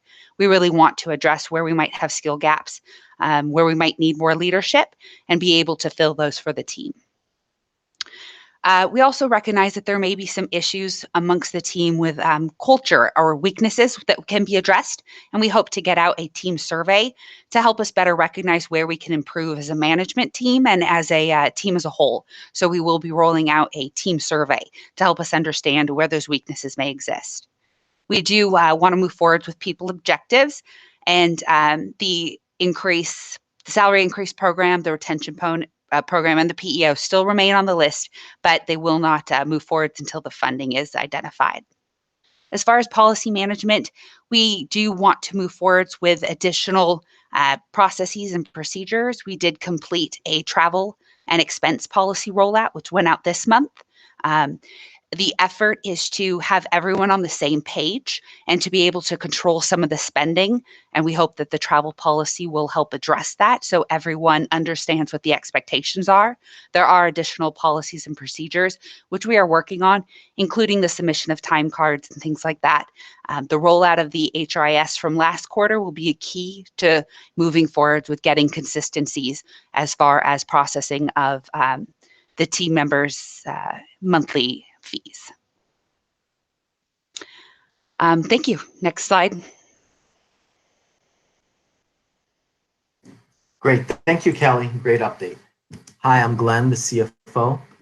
So finance has some slides for Q2 and Q3 around our tactical goals, and we will run through those highlights a bit later. Let me start with stating that over the last few months, we have witnessed an extreme event occur really in the cryptocurrency industry. Now, the price of Dash specifically is down 88% from all-time highs and approximately 40% since the beginning of Q2. And with the crypto markets continuing setting new lows, numerous projects in the ecosystem are underfunded, and I just get a sense that there's a lot of stress and anxiety surrounding the entire industry. So Ryan earlier alluded to the elephant in the room is how our budget will be managed going forward. Specifically, a number of Dash community members have recently asked about the implications this downturn has on Dash Core Group. So I want to first discuss a number of items around the current state of our budget. So the first item I want to talk about is how much funding Dash Core Group is going to take out going forward. We want to be mindful of the percent of the budget we leave to other important projects in the Dash ecosystem. Currently, our biggest expense is compensation. So what we're really doing is we're committing to requesting less than 40% of the overall Dash Network monthly budget for run rate compensation purposes going forward. Our target for the overall funding request for all proposals is around 60% of the total funds in any particular funding cycle. So effectively what I'm saying is that this would leave a big chunk of the budget going forward, specifically 40%, to the community on a monthly basis. Now, in rare instances like this month where we have a non-discretionary one-time expense such as taxes, we may exceed the 60% threshold. But those cases will A, be few and far between, and B, will never exceed the 80% hard cap on requesting treasury funds we committed to back in 2016. And we're taking our commitment to these targets very seriously. The second item I want to cover is around contingency plans in case there are further drops in the price of Dash. We've already went ahead and detailed plans in place that deal with this situation. We went onto the Dash forum. I posted a post there around the fact that we completely froze hiring going forward. We've dramatically reduced business development and marketing expenses. We've introduced a policy around minimal sponsorship of conferences unless We previously committed to it. And finally, a number of initiatives around cutting discretionary spending and freezing various initiatives that we're planning on pursuing. And I feel like you've kind of got a bit of a flavor of that from some of the updates the team has already provided.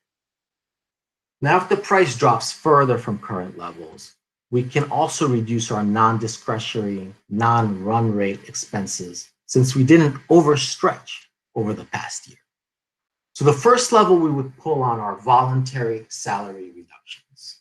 If the need were to arise, several people throughout the organization have reached out to me and raised their hand and basically said, listen, I'm really committed to the Dash project and I've agreed to not take a salary going forward, or I'll just take the minimum salary mandated by law.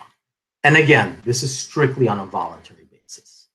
Next, we also have a number of projects that are winding down, and we will be able to reduce the run rate associated with that. Another step we're taking is we're not really backfilling any roles for people who leave Dash Corp. So when you kind of look at all these measures collectively, it would really allow us to continue operating with minor disruptions if the price of Dash continued to trend lower. And in the case of much lower prices, and I feel like we do need to plan for any type of scenario at this point, there are additional levers where we can reduce our expenses without impacting team capacity, causing disruption to the work underway. So in summary, in short, we have the capacity to continue sustaining the important and engaging work that our team has shared that they're working on. And I want to particularly emphasize that we consider our development efforts key, right? So the portion, the projects that Bob referred to, that development is safe.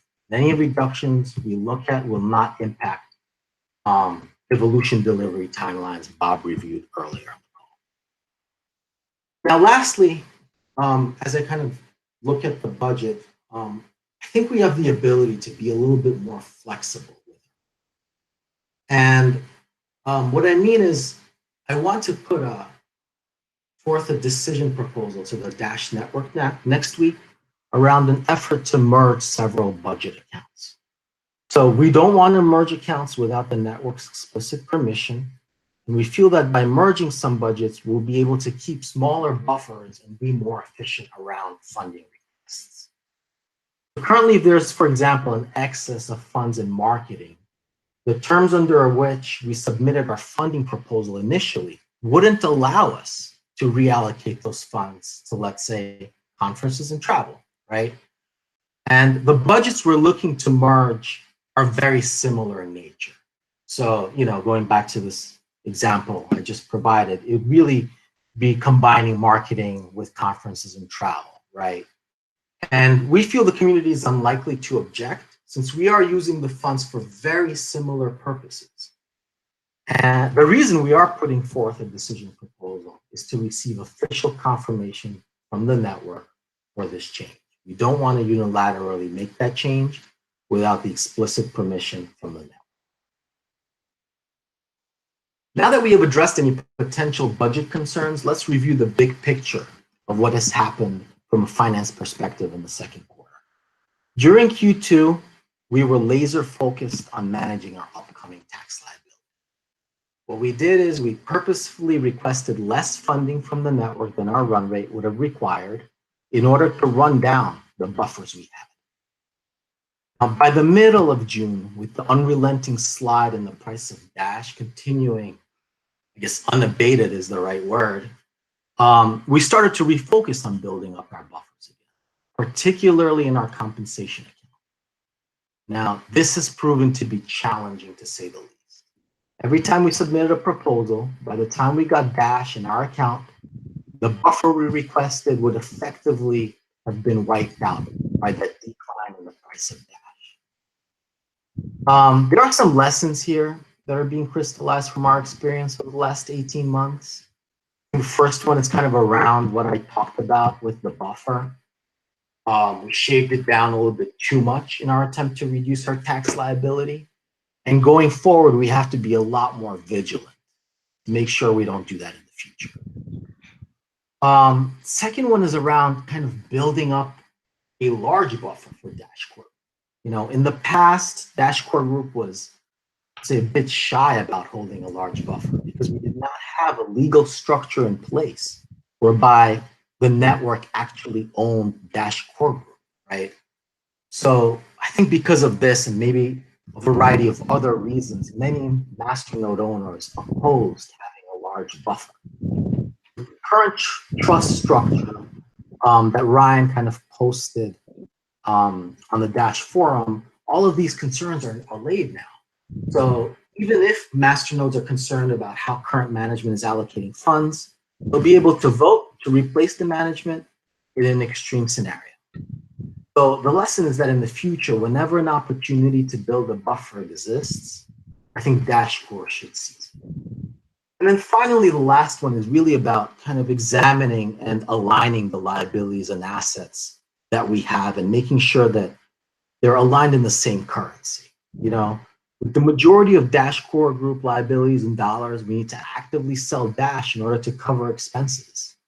So we realized this back in June, and we converted around 70% of our Dash balance sheet from Dash to US dollars in order to ensure we basically had enough funds to carry us through a continued bear market. And this was done at a price of about $240 per Dash. And that bet really has paid off. A side benefit of that strategy was that it allowed us to further reduce our tax liability. Going forward, we're going to manage our funds that way. As an example, when we were recently funded for our premises proposal at, I want to say it was around $210 per Dash, the Dash funds were immediately converted into fiat since our rental lease is denominated in dollars. So now we have that 6-month reserve where we don't have to go back to the network for funding for premises, no matter what happens to the price. So we'll take some of these learnings, we'll crystallize them, and I expect we'll post them in a Dash forum post in the near future. So with that high level overview, let's kind of go back to the Q2 update slide. And in the interest of time, I think I'm going to just quickly run through the main highlights. We made a ton of progress against our goals, right? We've already covered the budget in detail. For the objectives that we've accomplished, we applied for a bank account in Q2. It was stuck in compliance review for a while. And just yesterday, we received confirmation from our bank that the task is complete, the bank account is open. So that's complete, right? Moving over to the next green item, Robert, our COO, and Bradley really spearheaded and published a detailed plan for our escrow service. And I think Bradley already alluded to this, and that objective can pretty much be checked off as complete as well. Then, as most of you are aware, a tax payment and tax filing is still pending. And we have a tax-related proposal on the Dash network that is currently being voted on, so that remains yellow or in progress. So the one goal, the one red you can see on that slide is related to suppliers and basically, offering them a premium if we paid in Dash. And, kind of reached out to a few of them, told them we'd offer them like a 1 to 5% premium. And that really didn't sway suppliers one way or the other. Upon reflecting on it, it's not that surprising given the price volatility we had in Dash over the last few quarters. If a vendor is gonna take Dash, they'll decide to take it. And if they don't, 1 to 5% premium won't really sway them one way or the other. Next slide, please. So for 3Q, again, I think our plans around the budget I've already discussed in detail. As far as the team goes, we're finally onboarding a senior accountant at the end of the month. So the finance team will basically double, right? We'll have 2 members. And I have to tell you, with kind of the flurry of activity going on in finance, this additional headcount can't come too soon. And I'm just really excited about the arrival of reinforcements. Moving on to the next thing, the financial relationships. I think we need to look into potentially setting up relationships with OTC firms in case we need to quickly buy or sell large amounts of cash without, having an impact on the overall market. And finally, again, taxes. Taxes will be paid and filed later this quarter. Again, pending approval from the network to fund the proposal related to taxes. Next slide, please. So this is a 2Q review, so we should actually dive into what our actual 2Q results are in a little bit more detail. So note that we conduct all of our accounting in USD to provide a stable picture of our financials. All of those numbers are reported in thousands. So in the second quarter, the core group received a total of $2.4 million in payments from Dash's proposal system. During that period, 8 core team proposals were funded, totaling 4,400 Dash. That represented about 24% of total Dash distributed by the network in the second. This number is slightly inflated because it also includes escrow for third-party projects. On the expense side of things, expenses exceeded the funds we received from the Dash network, and our net operating income was negative $728,000. This is a reflection of the fact that we deliberately reduced our buffer to proactively manage our tax liability. Now, just to give some context as to why we did that, if we hadn't reduced our buffer during the second quarter, instead of the approximately $400,000 in tax liability for fiscal 2018, we'd be staring at a tax bill of close to $900,000. So I do think it was money well spent. The price of Dash declined from April 1st to June 30th. Now, this decline in price impacted our net income as we recognized the loss in Q2 2018.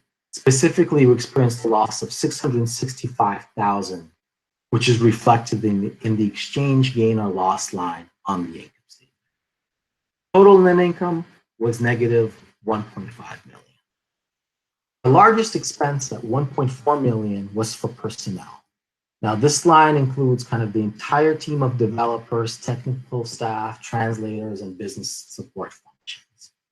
Our run rate exiting Q2 was approximately $430,000. Second largest expense at almost $1 million was for promotional expenses. This budget line includes business development and conference expenses. Primary costs were related to integrations with business partners, strategic partnerships, and other fantastic initiatives that Bradley covered in the business development section of this call, as well as conferences that were attended by core staff throughout the quarter. That includes a presence at Money 2020 Europe, Consensus, and Money. Other large expense in the quarter was related to advertising. Now, this wasn't true Dash Core advertising. The bulk of it is actually payments that we had to make to feed bands to cover the fiat guarantee that Dash Core had provided to them.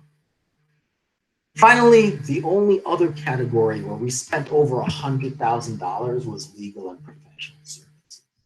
Expenses incurred in this line item relate to the drafting of legal contracts, reviewing escrow agreements, and finalizing the legal structure of Dash Core Group.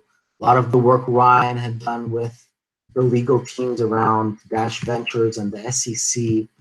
And I would encourage people who want to dive into more detail to look at the 2 legal proposals that were submitted to the network over the last few months. Also included are fees related to public relations and HR recruiting. Next slide, please. So moving to our balance sheet, our assets contracted to $1.2 million from around $2.7 million at the end of Q1, or about 55% quarter over quarter. Now, the contraction of the balance sheet is due to both currency losses as well as continued spending. Now, I think I should point out that 2/3 of the balance sheet here consists of business development and marketing assets. And both of those amounts as of June 30th and today are held in USD. That's kind of that, that transfer from Dash into USD at $240 that happened that I referred to back in June. A portion of the business development funds are meant to pay for the big goal. So to wrap up, the second quarter is now in the books. Even though this call was meant to cover the second quarter, we strongly felt we needed to also cover where we are now and how we're going to operate going forward. And really, if there's one message I want to leave you with, it's that Dash Core Group, from a financial perspective, can adapt to the current volatility in Dash, specifically the price volatility.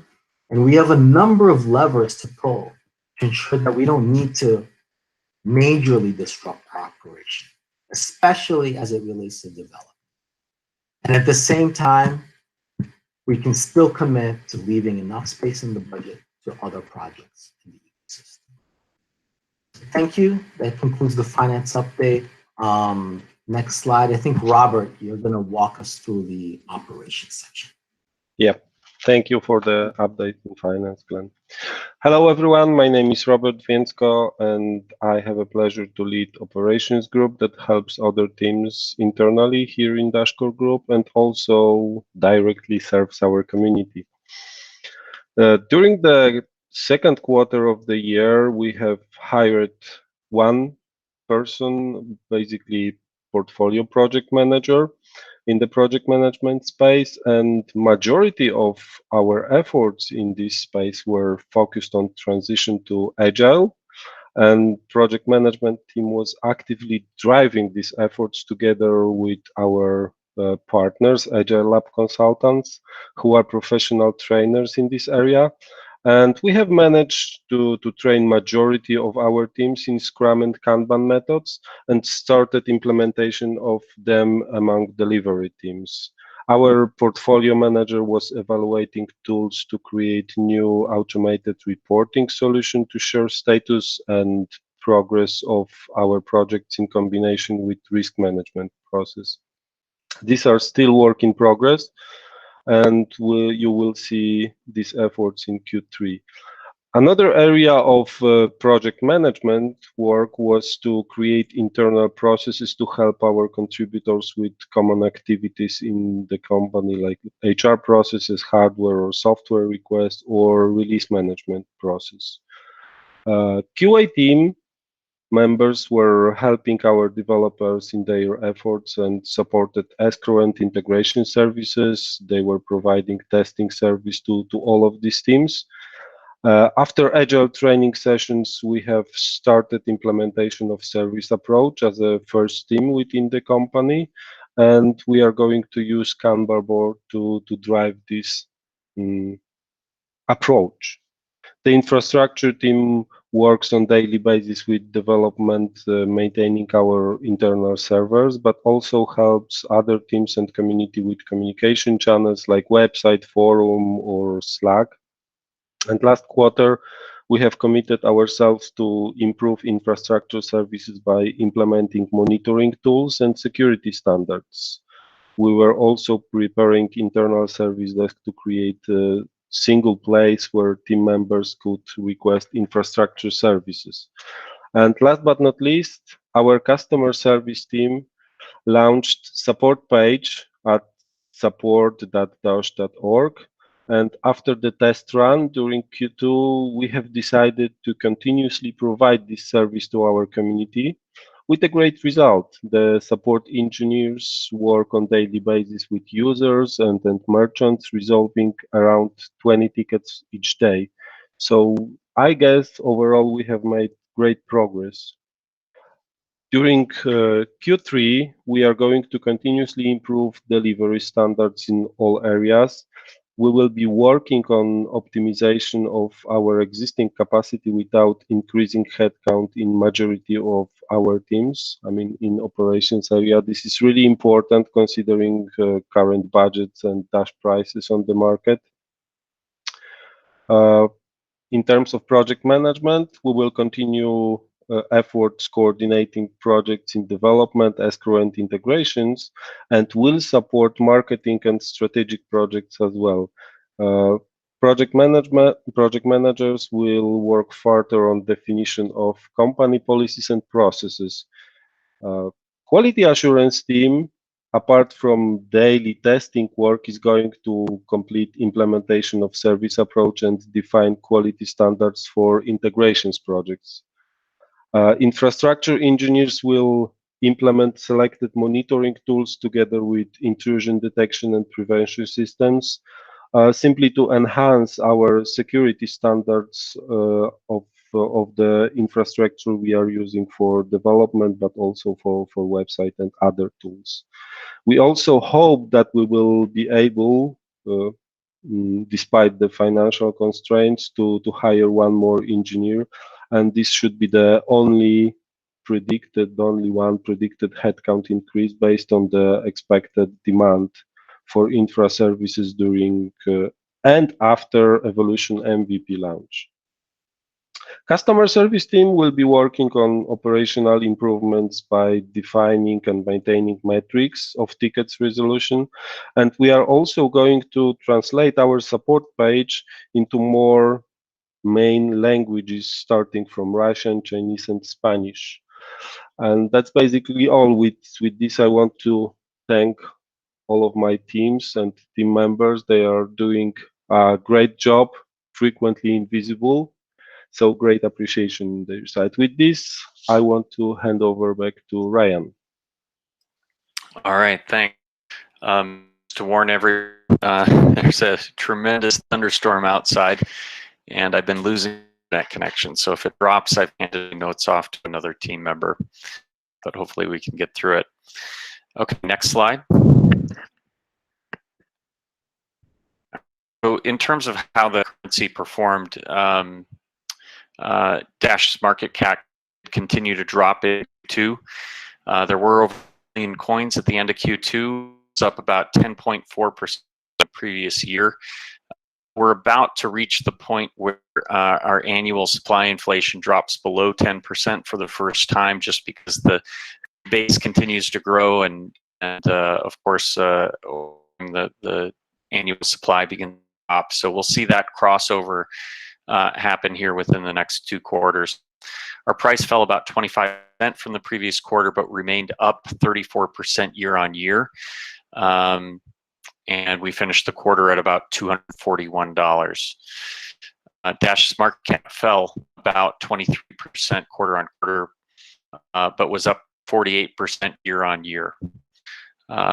Daily price volatility did decrease during the second quarter in a row to 5.3%.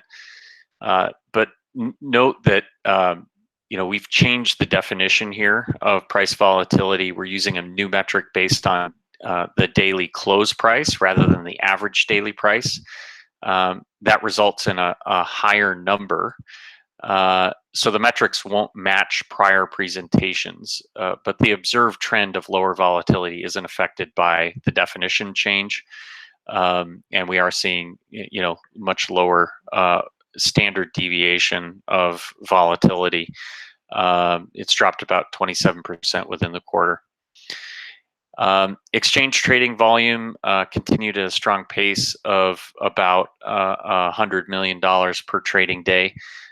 That's about 18% lower than the previous quarter, and up a little over 200% year over year. In terms of how the network performed, if you could go to the next slide.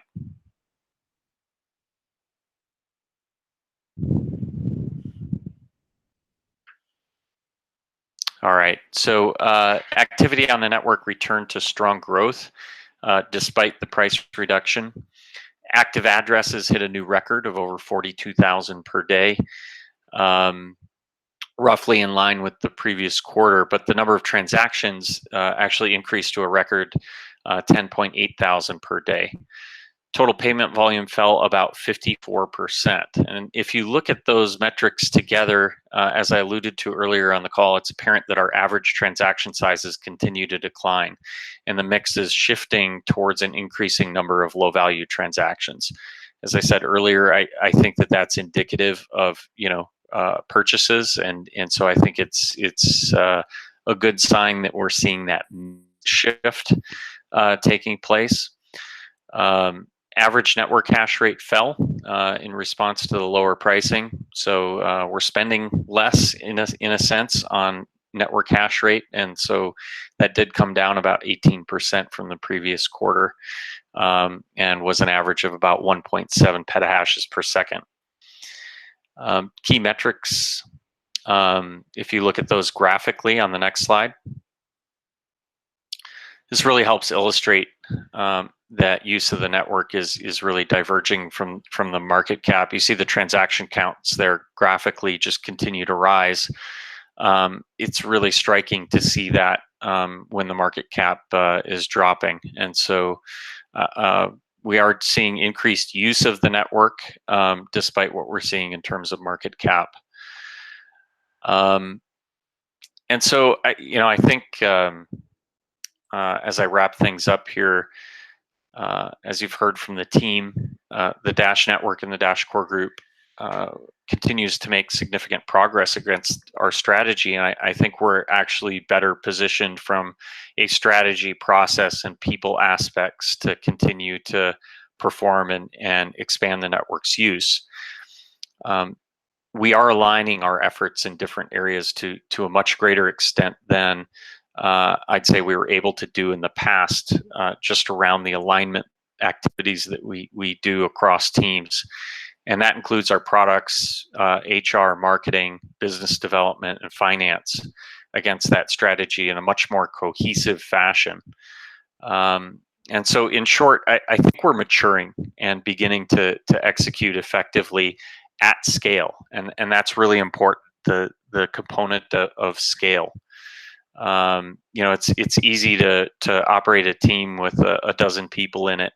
But when you get to be our scale and the number of different technologies and marketing activities and so on that we have going on, it's learning to cope with that scale and learning to have effective processes that really allow you to operate as a team.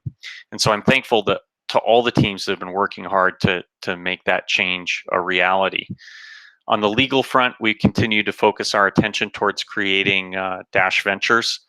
That's going to be a wholly separate entity through which the network can make investments in equity assets, debts, or really any investment vehicle with the capability to distribute those gains back to the masternodes, which will ultimately strengthen the network. The entity will create new ways for the DAO to invest in the growth of our ecosystem, and will also generate new streams of income beyond just transaction fees that'll further strengthen the network and make it more resilient, more stable. Creating that structure is complex. It's totally new legal territory. Once again, for the law firms that are engaged, and as discussed on the last call, it's going to take considerable time, but we remain on track for a deployment within the next few months. And almost every day, I'm getting an email on the Dash Ventures activity that's taking place and making sure that that's moving forward. In the interest of time, just given the fact that we're running over, if you'd like more information on Dash Ventures, you should take a listen to last month's quarterly call in the CEO summary section, and I provide a little bit more detail there.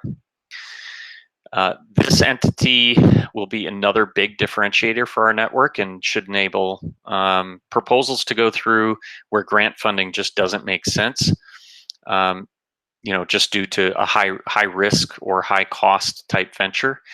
And it enables proposal owners with high capital requirements to offer something in return to the network. We also initiated a no action letter with the SEC in the second quarter.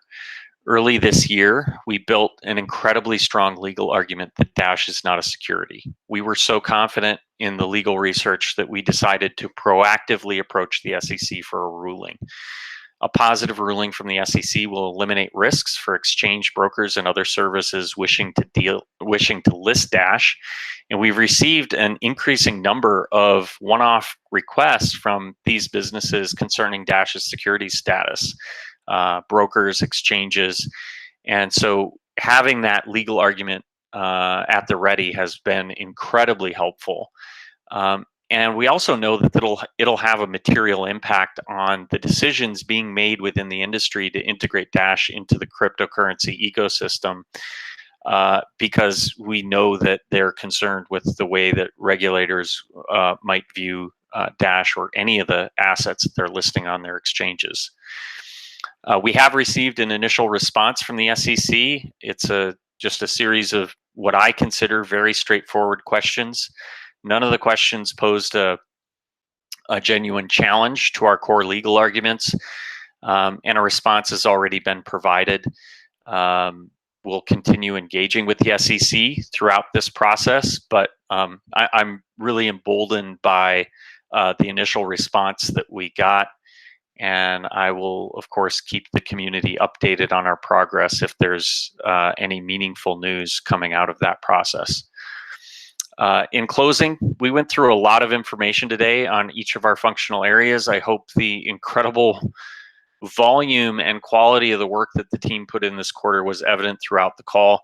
The improvements in the people, processes, and it's really noticeable every single quarter. And the team and our capabilities from 1 year ago to today represents an incredible positive change. And building a large team, getting it working cohesively as a unit takes time, but we're well along that path. And it's my belief that the Dash team is better positioned than ever to deliver incredible things throughout the remainder of this year.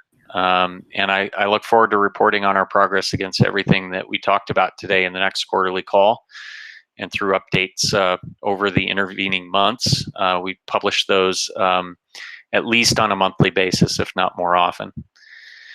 Before we move on to Q&A, there's one more thing we want to talk about, research. And Darren Tapp has coordinated with ASU throughout our engagement with them on the research into blockchain scalability. He's going to provide us with an update on the insights we gained from that effort, as well as reveal some exciting development that we were able to complete over the summer. So Darren. Yes, thanks, Ryan. We published the data and analysis from our simulations. I'm happy to report that we now have a better understanding of fee and the block size limit relationship. We found that Dash can support 10 megabyte blocks with Xtend at half the current minimum fee. With 10 megabyte blocks, Dash can handle half as many transactions as PayPal. These simulations assume current hardware levels. With a higher demand for Dash transactions, we're confident a higher price level would allow for more powerful hardware. So that would allow this throughput to be expanded. Nakul Chawla has coded up a Dash client with graphene block propagation. That's what we've been doing over the summer. Collaborative work with the original UMass graphene team. With their help, we've identified the ability to combine graphene payloads. We will be exploring this going forward. Technical Dash users may want to check out the graphene branch of the DashPay GitHub repository. So if we could look at the next slide. Yeah, so we're calling this combining of the payloads. I'm just giving it a name, amalgamated graphene. So that we think that this will actually allow for even better propagation technique, and we'll be exploring that in the future. So given the interest of time, I think that'll conclude the research report. All right, thanks, Darren. Yeah, I mean, this research is really important because it demonstrates the commitment that we have to scaling, and these technologies are proving to allow us to move to incredibly high transaction counts without affecting the transaction costs. And so the work being done here is proving that these scaling techniques can work up to very large numbers, and we've actively invested in integrating those technologies into our protocol.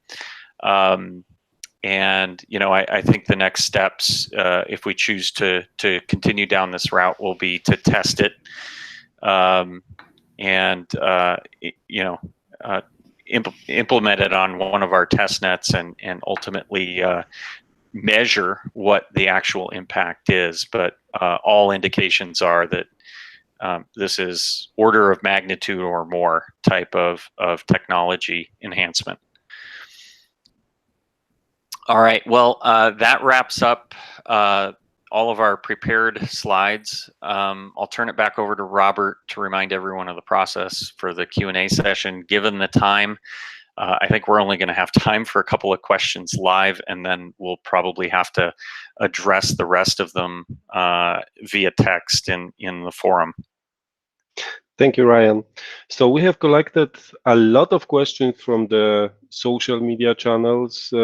Unfortunately, due to the time constraints, we will be able to answer only a couple of them. The others will be answered on the forum after after the quarterly call is being finished. We will prepare a separate presentation with answers. Right now, I will read a couple of these questions that you see on the screen, and the team members will be answering. So first question: does Core have any comments on Dash's performance relative to other projects? In example, moving from 4th place to 15th place in 6 months. I'm assuming this is about market cap. What does Core attribute to this drop? How can Core play a role in increasing investor confidence, not hype? I'm happy to take this one. So over the last 6 months, just to be clear, we exited 2017 in 9th position in terms of market cap, and are currently in 14th place as of this call. And so, I don't think it's quite as severe as what's being painted here, but nonetheless, I mean, we have dropped, and that's not a good thing. So let's acknowledge that. I think that trying to speculate on any specific causes is really difficult to do. Obviously, a good portion of this was the market itself, but that doesn't explain the relative position changing. There have been a project or two that dropped below us. There have been a few projects that jumped up above us. It's difficult to say all of the reasons. I suspect that a portion of this is what they're talking about here, which is investor confidence. I think that we had a published roadmap out there that was stale, and people saw that it wasn't being updated. I think at the end of June, there was a specific line item on that roadmap. And we were working through the process of moving from design into implementation during this time, and did not do a good job of communicating to the community what the expectations should be. And so I think in an information black hole like that, I think that that may have contributed to a part of our decline on the market cap rankings. At all points, we were working really hard to try to migrate this from plans and design phase into implementation, and figure out how we were going to design it or implement it and in what order. I think the process of implementing Agile and bringing in some new expertise in the form of Bob joining the team to focus on implementation, I think we have to earn that trust back. And that means being communicative about the roadmap. We shared what we could today based on what we know, and we will continue to update that, as Bob alluded to. And so I think we have some trust rebuilding to do with the community. I think we have the right team and processes in place to start to do that. And so now it's up to us. We need to deliver. And so, you know, we'll keep you updated when that roadmap becomes final. You know, after Bob's 90-day assessment is complete, and then we need to track to that. Thank you, Ryan. Second question. As the chief architect, Andy, what is he actually doing? We have someone who is the heart of evolution, and he is a ghost. He has been in this position for years, but nobody has heard from him, heard him speak, seen an article from him, or knows what he does. Yeah, I'll take that. This is Bob. So I appreciate the recognition that Andy is the heart of evolution. I have not used those words before, but I would agree with that assessment. What I disagree with is that he's been in that position for years. He was serving as our CTO, and so had shared and combined responsibilities, which were much larger than evolution, and which then limited the amount of time that he was able to spend on that. As we've had organizational changes over the last year, such that he could move into the architect role full time, has afforded him to do quite a bit of work. And I agree with you that that has been not publicly shared. I'll share with you today some of that work that's been so vital to the development of evolution. At the let me take a couple of components.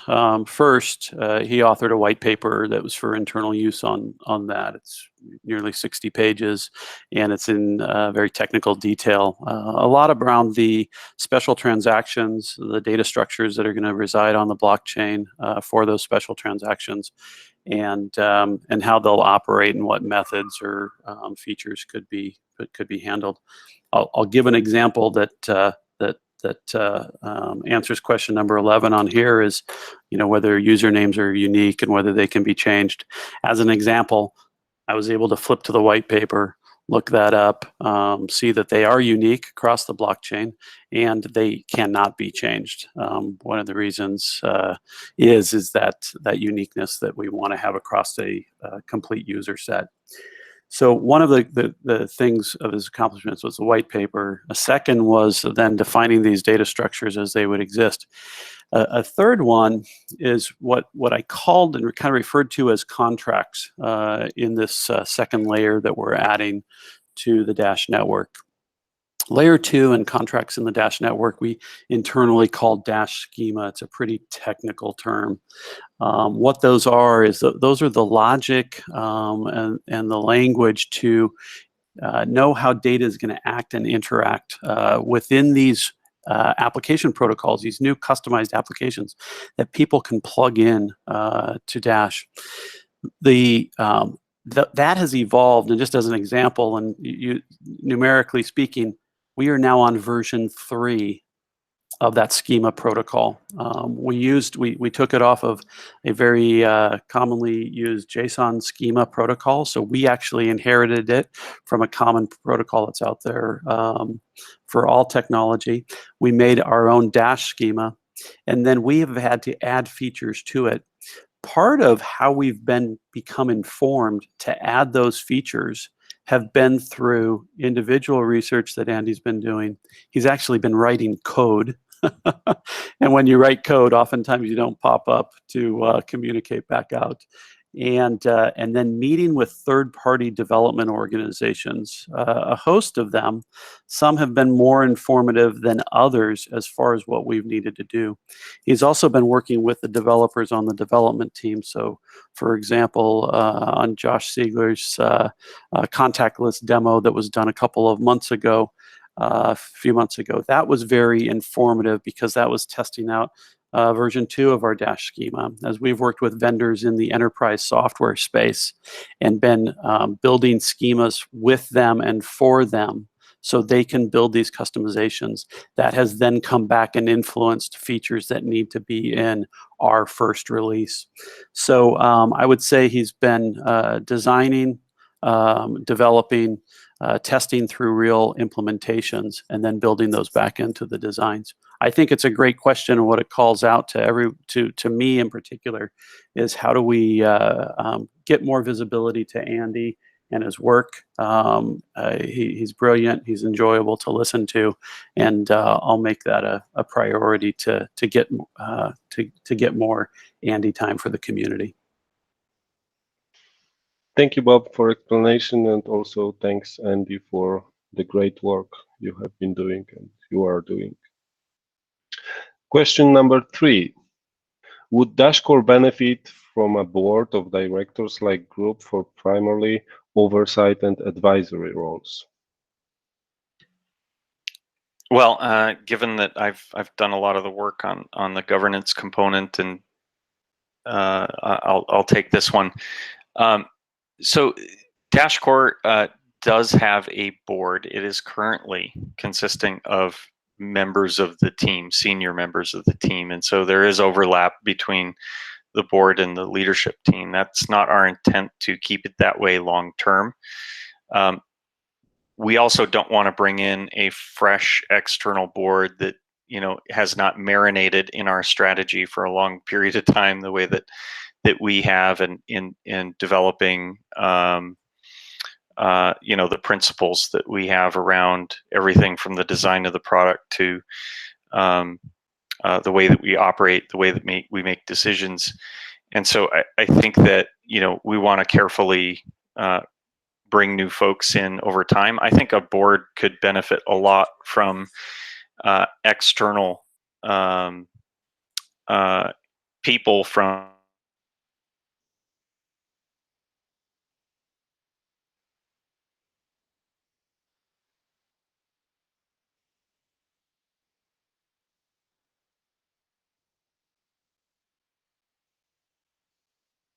Okay, I think that we have lost Ryan again, probably due to the storm he has mentioned before. Does anyone want to continue? for us. Can you hear me? Oh, yeah. Okay. You are back. All right. Well, I was saying that I think that we can benefit a lot from having someone with an external perspective, and that can take homework and help us with getting connections within the payments industry and so on. I speak with executives from the payments industry all the time, and there are a number of them that are very interested in the project, and so there may be opportunities to start to bring in external board members. I think where it makes sense. We don't want to flip it all at once, but over time we might consider it. The other component is as far as oversight, and I put a post up in the forum very recently, an official announcements section, and explained the role of the trust. At any point, the network can hold a vote to instruct the trust protectors, which are elected by the masternodes, to evaluate the DashCore Group board, and if that proposal passes, if the masternodes instruct the trust protectors to take that action, they have the ability to assign board members to DashCore Group. The primary mechanism for control over DashCore Group remains through the budgeting process, the same as it is with every other entity that services the Dash network. And so if we put a proposal up and the network doesn't want to see us take those actions or devote resources in a certain direction, that is their primary role, or primary way to kind of influence what we're doing and communicate that they're displeased with something that we're doing. But there's always that other option to say, I think that the board is doing a poor job, and I'd like the trust protectors to reassign those roles. So I think that there's multiple different mechanisms that the masternodes have, that if we ever start behaving in a way that is contra to their interests, they have multiple mechanisms to kind of shape us or replace us. Great answer. Thank you, Ryan.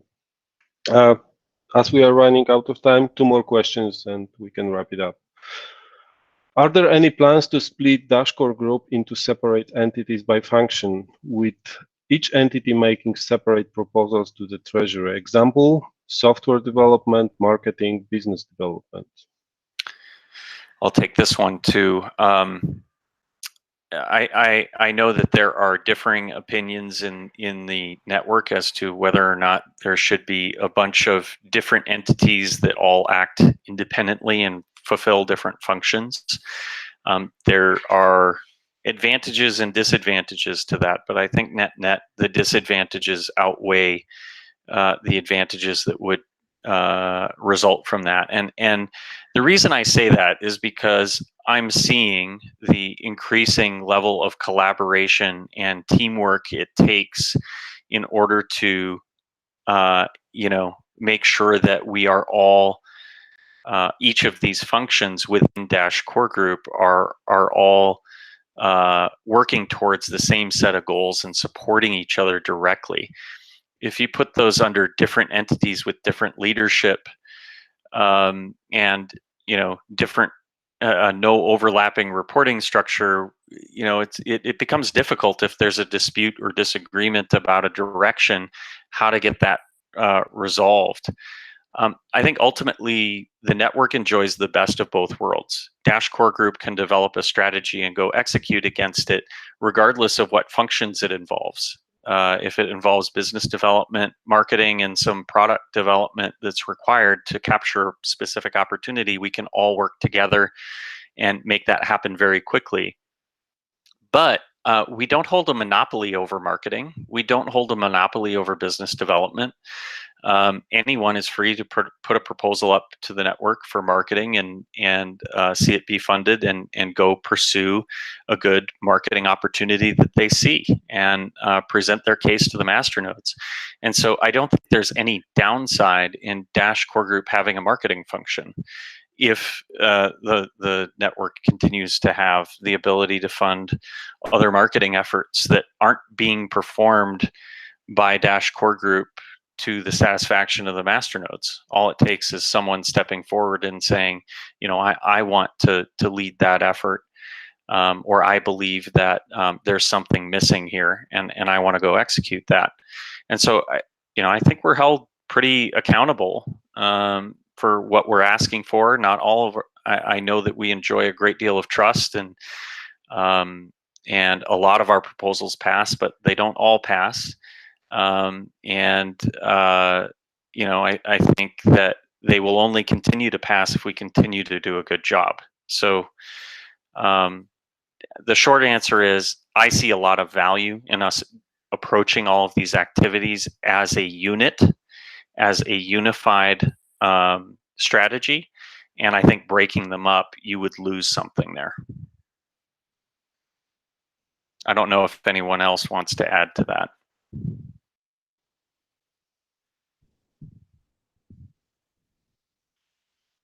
I will take this as no. Thank you, Ryan. The last question, Dash Conference 2018. Updates, is it happening? I'll take this one. It's not happening in 2018. We're probably moving it to early 2019. We want to wait for Evolution to be released because it will make the conference much more interesting. It does, and the budget is tight. There is no point of doing a conference that is suboptimal. So we'll wait for Evolution. We'll do something.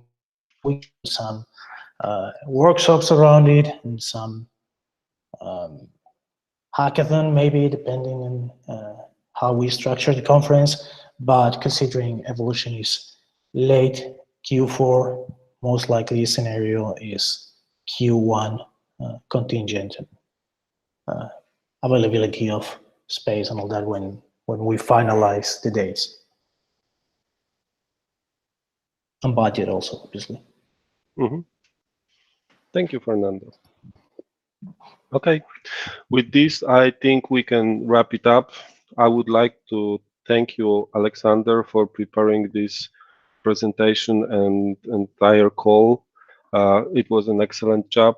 I would like to thank you for all of the presenters for their detailed updates and information you have shared. And also thank you community members for joining us and participating in this call. Thank you very much.